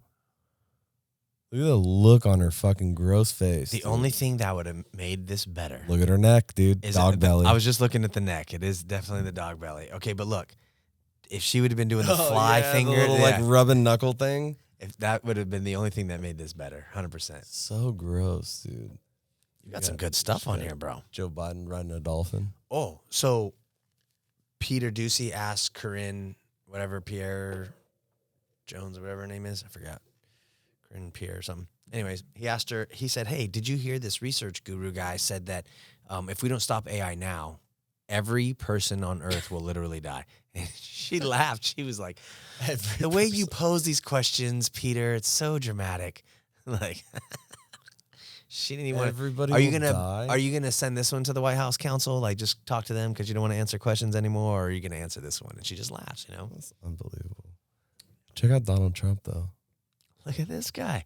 He's gonna stick a feather in his hat. This guy looks like he's from the Revolutionary War for sure. Dude, is that not the perfect hair?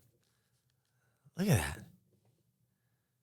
AI is amazing, dude. He looks like he belonged in that era for sure. Yeah. Right there. I mean, I imagine that's what his great grandfather or whatever looked like. You turn that orange powder white, and he's basically a judge from the fucking Yes. 1700s. Yeah, dude. 100%. Bro, these can't be the fucking two people that are going to run against each other. Like, I swear to God, dude, if we get to the 2024 like general election and it's That's Trump them? versus fucking Biden, I'm Again? going to lose my shit. Well, do you think DeSantis will be at the top? Do you think it'll be him instead of Trump? Dude, I don't know. I mean, Trump got indicted again. He's got 32 more charges or however many. I just think that DeSantis has been demonized too much already. I think there's a lot of Trump fans that don't like him. And they said that he's the governor because Trump backed him, and now he's throwing Trump under the bus. So they're That's what I'm saying, like a house divided, right? yeah. It's the same shit. But I think you see that over in the Democrats too, because like there's a lot of them that don't like Joe. Honestly, I hope neither of them fucking make, like, I hope that somebody else just like makes something happen, dude. I don't know who. So John Oliver. Oh wait, he's fucking British. So Spike Cohen is Maybe fucking Elon. Do you have to be? Do you have to be a? Hold on. Do you have to be a born? Yeah, you have to be an American U.S. citizen. born. Well, I know, but it's U.S. citizen. But is it born? Yes. Okay. You have to be born. That was the whole. I thought I Obama remember that. Fucking. Oh thing. yeah. He was born in Africa or wherever. Maybe he was. I don't know. I mean, like, dude, what do you do? What do we do? Where do we go from here? I don't know. I'm not defecting to Canada. I'm not fucking going to Mexico. I'm not fucking leaving. We're gonna wake up in 2050 and President Joe Rogan's gonna be addressing the nation on Spotify. If Joe Rogan becomes our president, That'd be hilarious. yeah. Do you know what I watched the other day? Is Idiocracy. I watched it. This watched is it the rise of the Crocs. Do you know about this story? Yes. Yeah. They did it as a joke. Find me some. And They were now like, Crocs are. They were like, find me the worst, dumbest looking shoes ever. And they were Crocs. And now, yeah, I own like 3 pairs of Crocs. So tell me about Idiocracy. What'd you think? I thought that it was terrifying to watch. It was like watching a thriller now.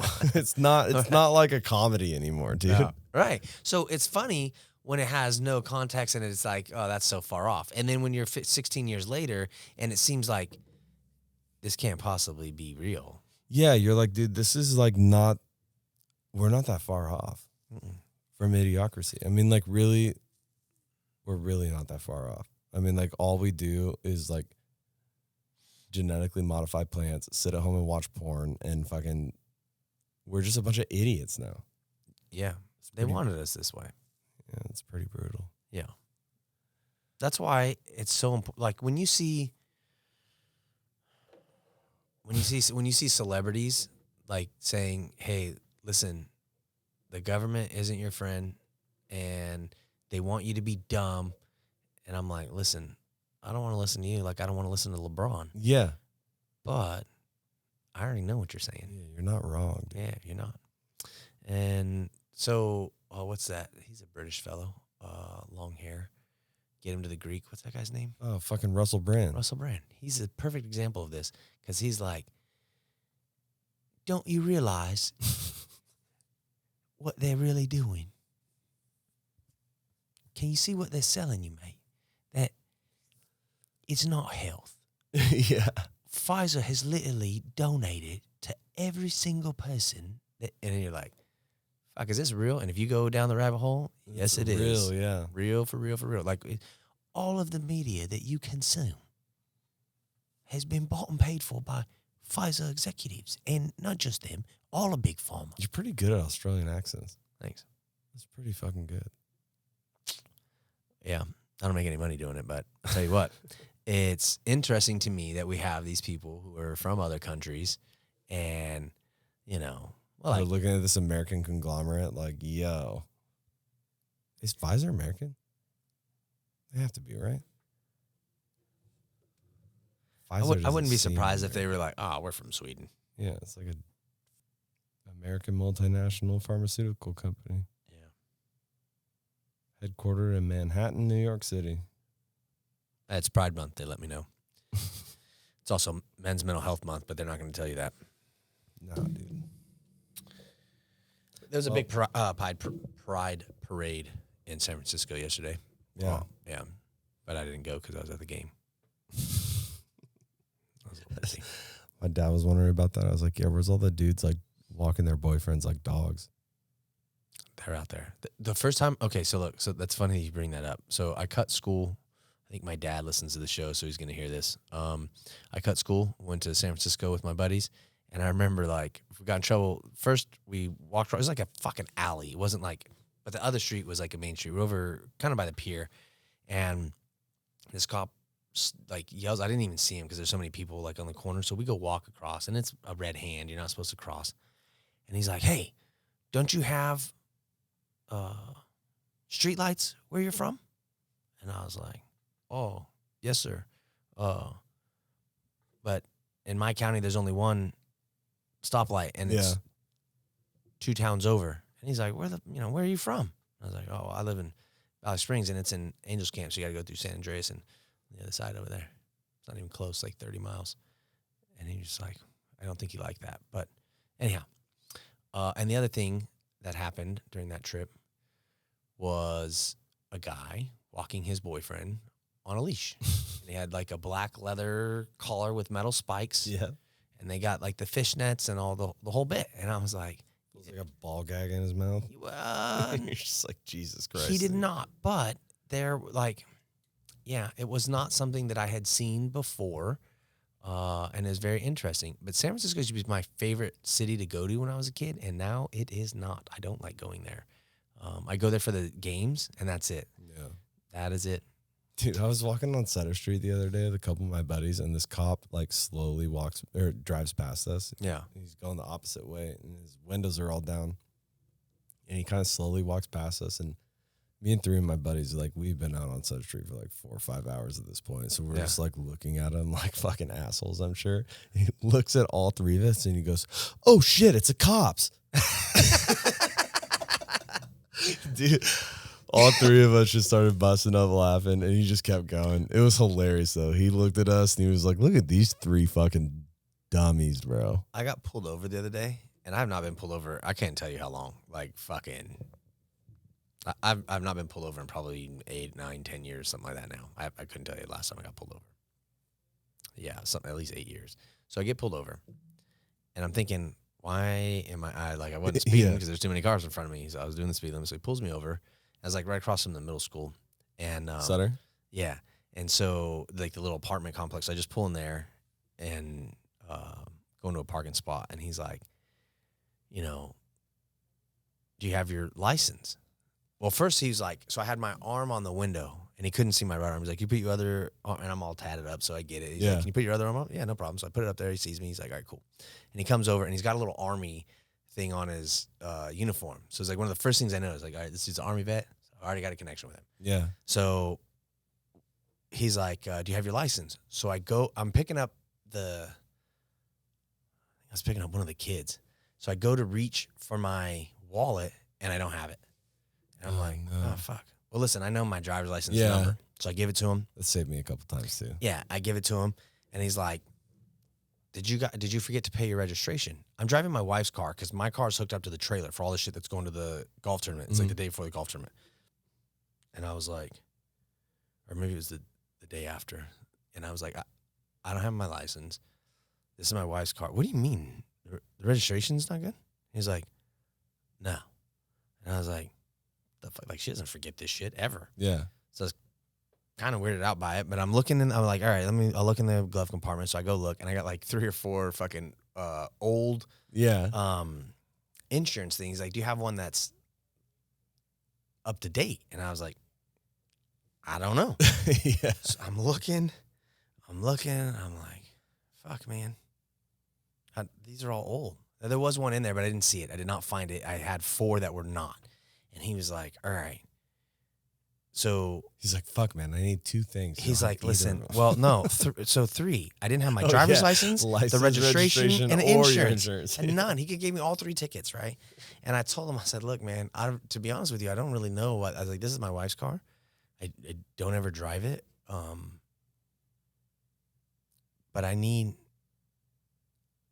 like, obviously I don't have any of this shit. And, you can give me a ticket or whatever. And he's like, no, I mean, you live here in town, so I'm not really worried about, like, whatever, but you got to get it fixed. And I was like, I'm kind of weirded out as to why. And it turns out the dealership did not send us. It had been 1 year, and the dealership had not sent us the registration stuff or sent it to DMV. So my wife goes up to DMV. My daughter gets her permit, and so she took her to take her test. And when she did, she paid the $300, but it's for this year because they couldn't find the last year. She's like, so does that mean we have to pay? I said, did they give you the stickers for this year? She's like, yeah. It's like, they can't make you pay last year's. Like, oh, it's not up to date. It's too late. They already made you up to date. Yeah. You got the stickers back here. She's like, all right. But shout out to Officer Rojo who let me go. Yeah. It's very nice of him. You didn't have to do that. Yeah, that's a good. Yeah. You could have fucked your day up if you wanted. And good on me. I hadn't smoked weed in the car and like fucking right then. So that's what I was gonna say. It's like, that's what I was gonna say. I was like, damn, dude. I ride dirty sometimes. Yeah. Sometimes. Yeah. Well, that's like, I don't drink and drive. Yeah. I don't really drink. Just smoke and drive. Smoke and drive. That's all right. A little bit. I never really got that though, because like if I'm high and I'm driving, I'm extra paranoid, and I'm like, okay, put on your blinker. Yeah, I need to come to a stop. I need to make sure I can see the tires above my hood when I stop behind this person. One of the biggest like triggers or things that I have is people driving like shit, right? I fucking honk at them, I flip them off, like, fuck, drive off a short cliff. But that never, when I smoke, I don't give a fuck. Yeah. It's the 5-minute year rule, man. These people are not going to fucking matter in 5 minutes. Move on with my life. And the weed helps me do that. Yeah. I talked, my therapist had asked me, he's like, you're not on any medication? And I was like, no, I was on a lot of medication. I don't take any of that shit anymore. And he's like, none. And I was like, nope. It's like, I take a pill for my stomach sometimes. That's about it. Everything else, like migraines, I take just the migraine medicine, not the one that they were prescribing to me. I don't take that shit. I take the over-the-counter stuff. And I take that rarely.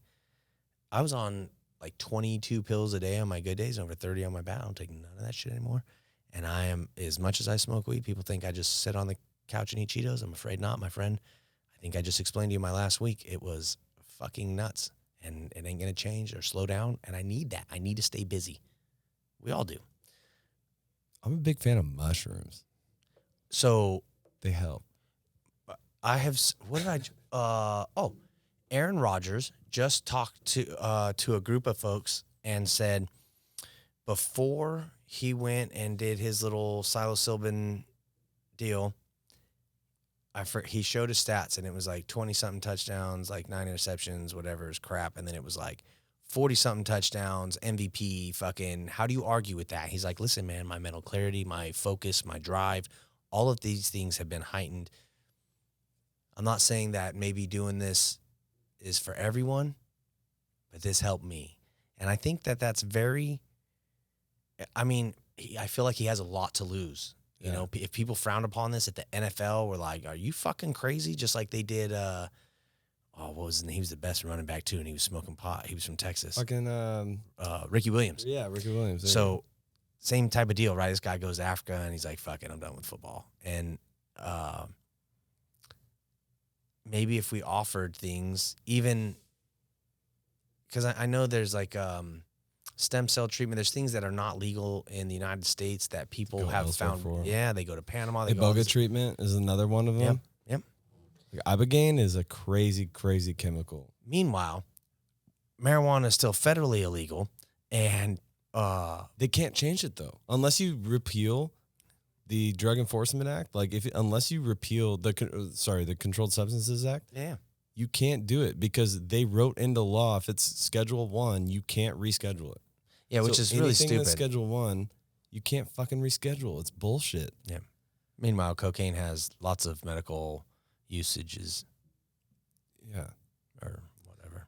Well, you know, I don't know, man. I'm not saying cocaine doesn't have medical benefits, but Wyndham Clark, who just won the fucking U.S. Open, he was on the McAfee show, and he was talking about like what propelled him to winning a major. Mm-hmm. And he said that he hired like a mind coach. Yeah. Like it wasn't a swing coach. It wasn't a new putting coach. It wasn't any of that shit. It was someone that could help him figure out the 6 inches between his fucking ears. Yep. And he was like, I started having fun playing golf again. I started, it's like, so if there's something that grows out of the fucking ground, they can give somebody that sense of well-being with whatever it is they're doing, whether they're welding or fucking, whatever. Yep.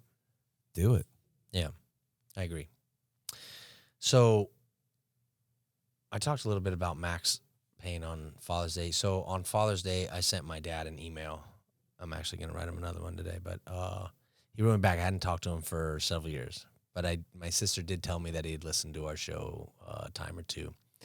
And I thought, maybe I should reach out. We're pretty stubborn men. But I made a lot of mistakes when I was a kid, and I was a bit of a shithead. And he was not going to allow my bad behavior to continue or, not in his presence. And I'm glad he did that. But it was hard, and it was hard on our relationship, even as I got older, even through the military and, trips to war and back, and after getting out, all those things. And so I guess what I'm getting at is sometimes it's okay to make amends and say you were wrong, and it's needed for growth, right, for me and for him. He's getting older. Pops is 75 now, and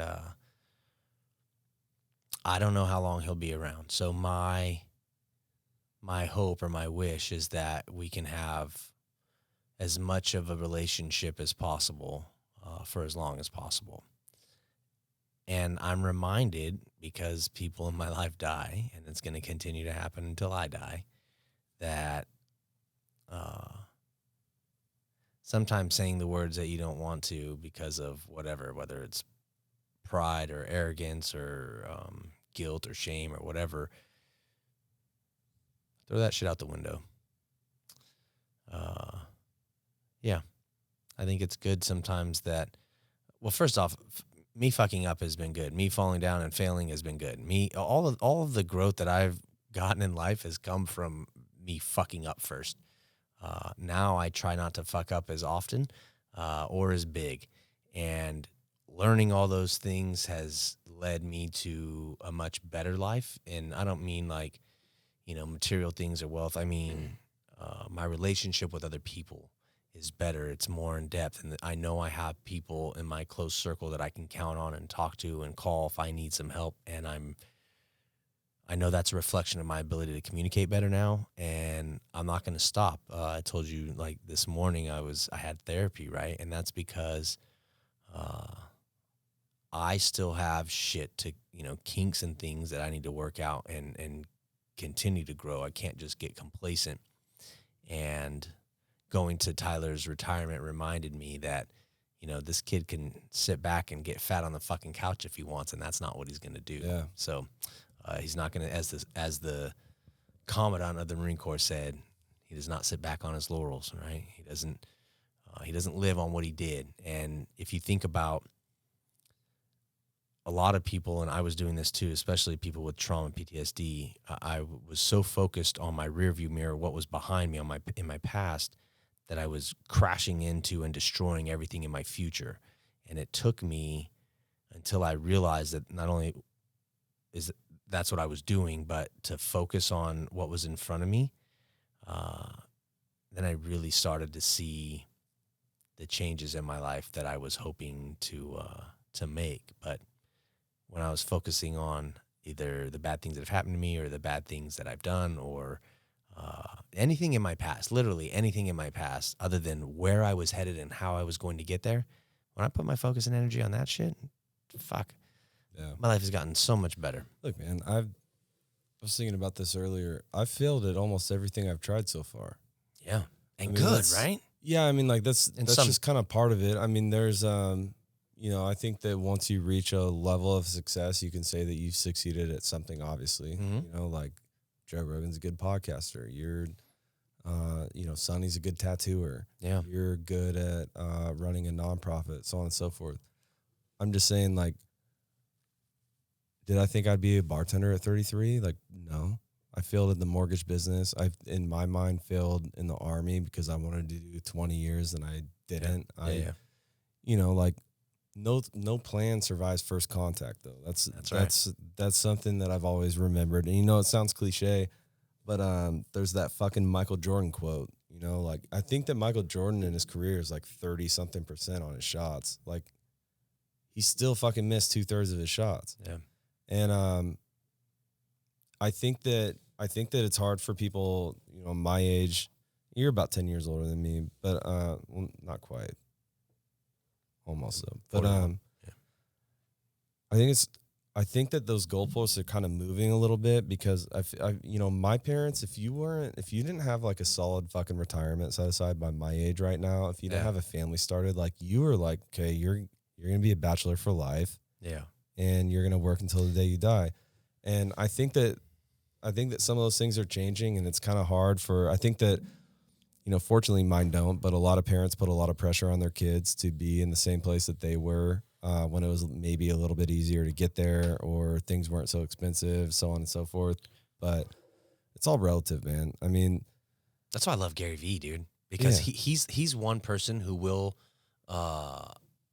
tell you that, well, he says you have time, and I don't always agree with that, but it's never too late to start over or start like that dude listen, we have 10 times the amount of YouTube subscribers that he has after like 5 years of trying on YouTube. We already have more subscribers than he has, like 10 times the amount of subscribers he has. So he's not wrong. Like, it's a brick by brick thing. That's why I fucking put the bricks. That's why I always put bricks up. Yeah. Like, I understand, like, they look cool, but I chose bricks because they're symbolic. Like, you have to fucking lay them one at a time, dude. Build this shit. Yeah, and like that's why I have bricks in this studio. That's why I had bricks in the last studio.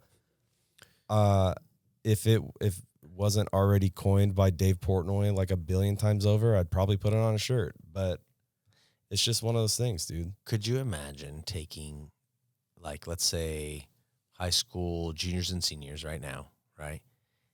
And say, hey, I need you guys to build me a building. And, kind of this is what I need it to look like. I need the capital. Yeah. Build it. I'm like, what the fuck? Let me go on YouTube. No, Wi-Fi's out. Now what? Yeah. There's no more internet. It's all down. Figure this shit out. You think they can build fucking bricks? You think they can become mason, like, have skills? That's why, well, first off, that's why I like Mike Rowe. I like what he does. I like everything that guy's about. That's something that if he didn't think of that idea first, I'd be pissed that I didn't think of it. Yeah. Because I've always been interested in shit like that. Like, remember the show How It's Made? I still watch How It's Yeah, Made. I fucking love that show, Yeah. dude. And then like Dirty Jobs is his show. Dirty Jobs is his show. That's So one of my favorite shows that I've been watching recently, 'cause I don't watch a ton of TV.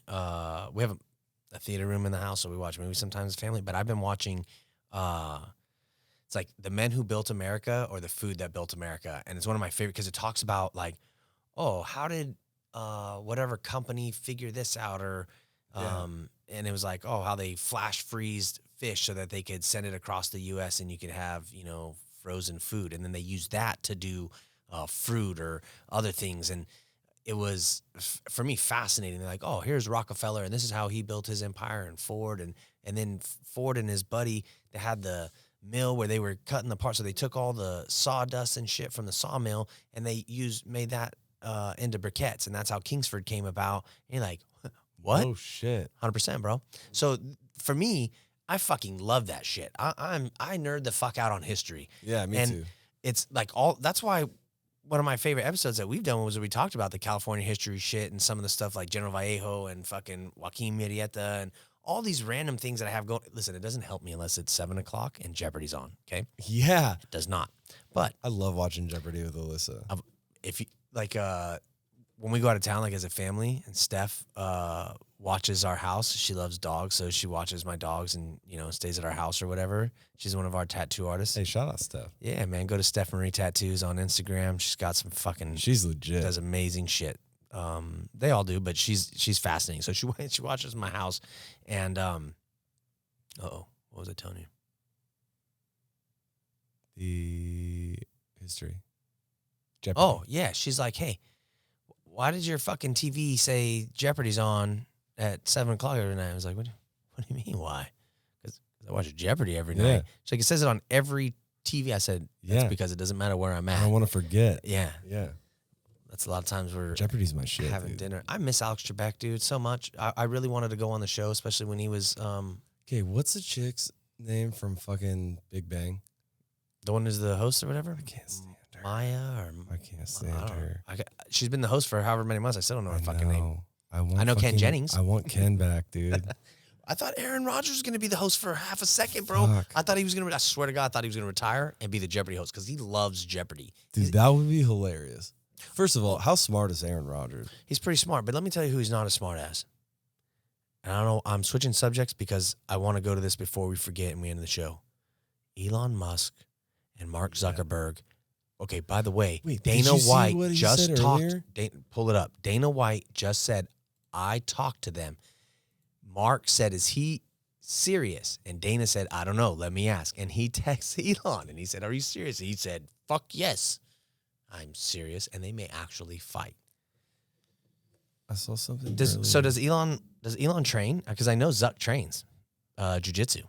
Yeah, Elon doesn't do shit.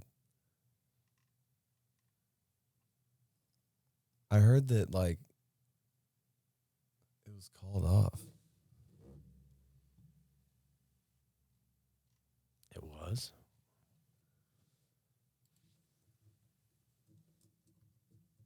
Oh, fight canceled. It did say that right there. That's because Zuckerberg's won't let him, sure of it. Oh, Musk's mom. His mom? Mommy said he can't fight.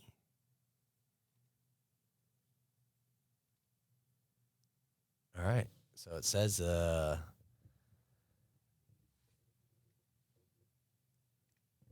that doesn't. that doesn't doesn't mean mean it's no. over. Yeah. Not even close.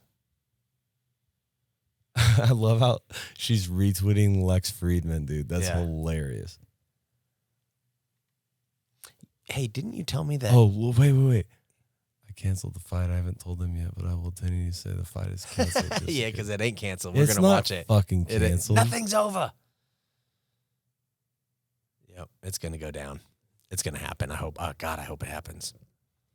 I hope it happens like next year and Elon like legitimately trains.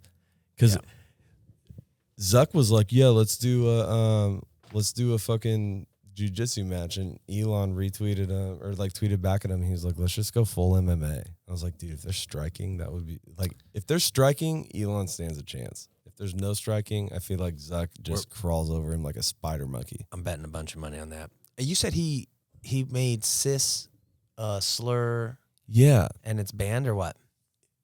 I don't know. Or it just gets flagged. Yeah, maybe it just gets flagged. I'm not sure, but Elon Musk did come out against the word cisgender. And here's what I'll say about it. I think it's a feeble attempt to marginalize the majority. And let me unpack that fucking word salad. I think that they're... I feel like it's so stupid. My brain's even conditioned to like feel bad about saying they. Like they like now, are we talking about a singular they? Yeah, or that's what I'm saying. about... So fuck this, dude. Anyway.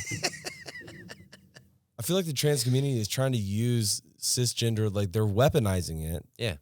Because they want us to feel as like quote unquote abnormal as they are. Mm-hmm. Or like that we're all the same, as if like a man being attracted to a woman isn't natural. So they have to assign like a fucking word to it. And I understand that they're like it, like if you translate it into Latin and all that shit, yeah, it means what they say it means. That's not the point. Mm-hmm.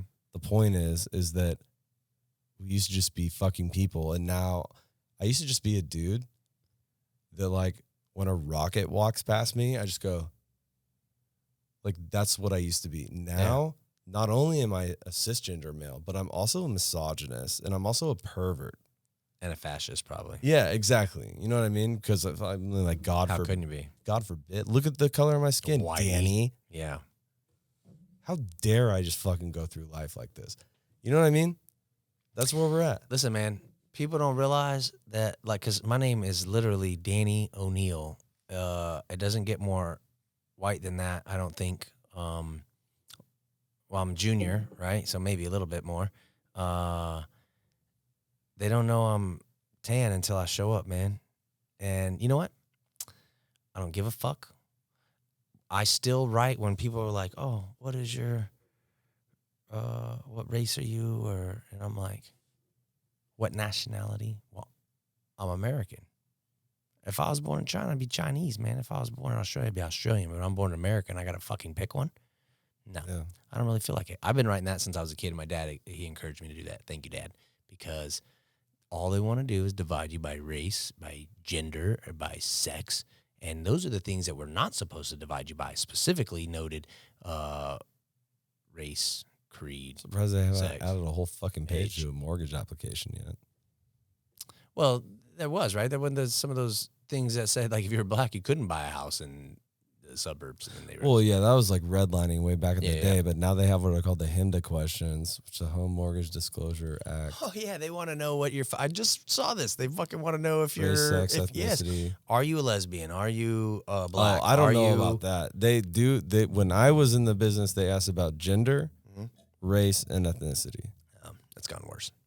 Which was weird because I'd have to put like you're a Mexican white person because there was no like. Well, there's Caucasian, not Hispanic, right? And then there's Hispanic, not white. Yeah, just listen. It's confusing for me, and I didn't like it. Yeah. So, anyhow, and I was required by law to fucking ask you those things. Instead of dividing people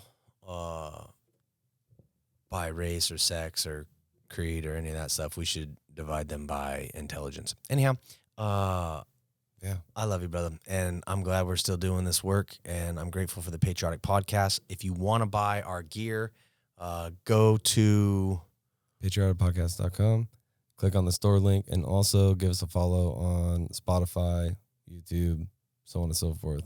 It helps us out greatly. It really does, man. So if you're looking for the Patriotic Podcast, we are on all of your favorite mobile apps, whether it's Spotify, YouTube. YouTube has the video accompaniment, which I think makes everything better. Yeah. We got a pretty rad studio. We're going to add some tiki mugs that we got yesterday. I forgot them, but we got a Kruk and Kipe tiki mugs going here. And we're down a bottle, if you noticed. I was like, what?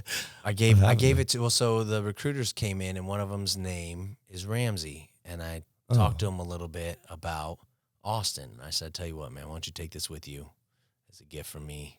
Sweet. Patriotic Podcast. Yeah, super cool guys. So if you want to join the military, wait until after the next election, and then then make a do it. decision. Yeah. But go check. Yeah. Patrioticpodcast.com. Patrioticpodcast.com. All right, brother. Appreciate you, man.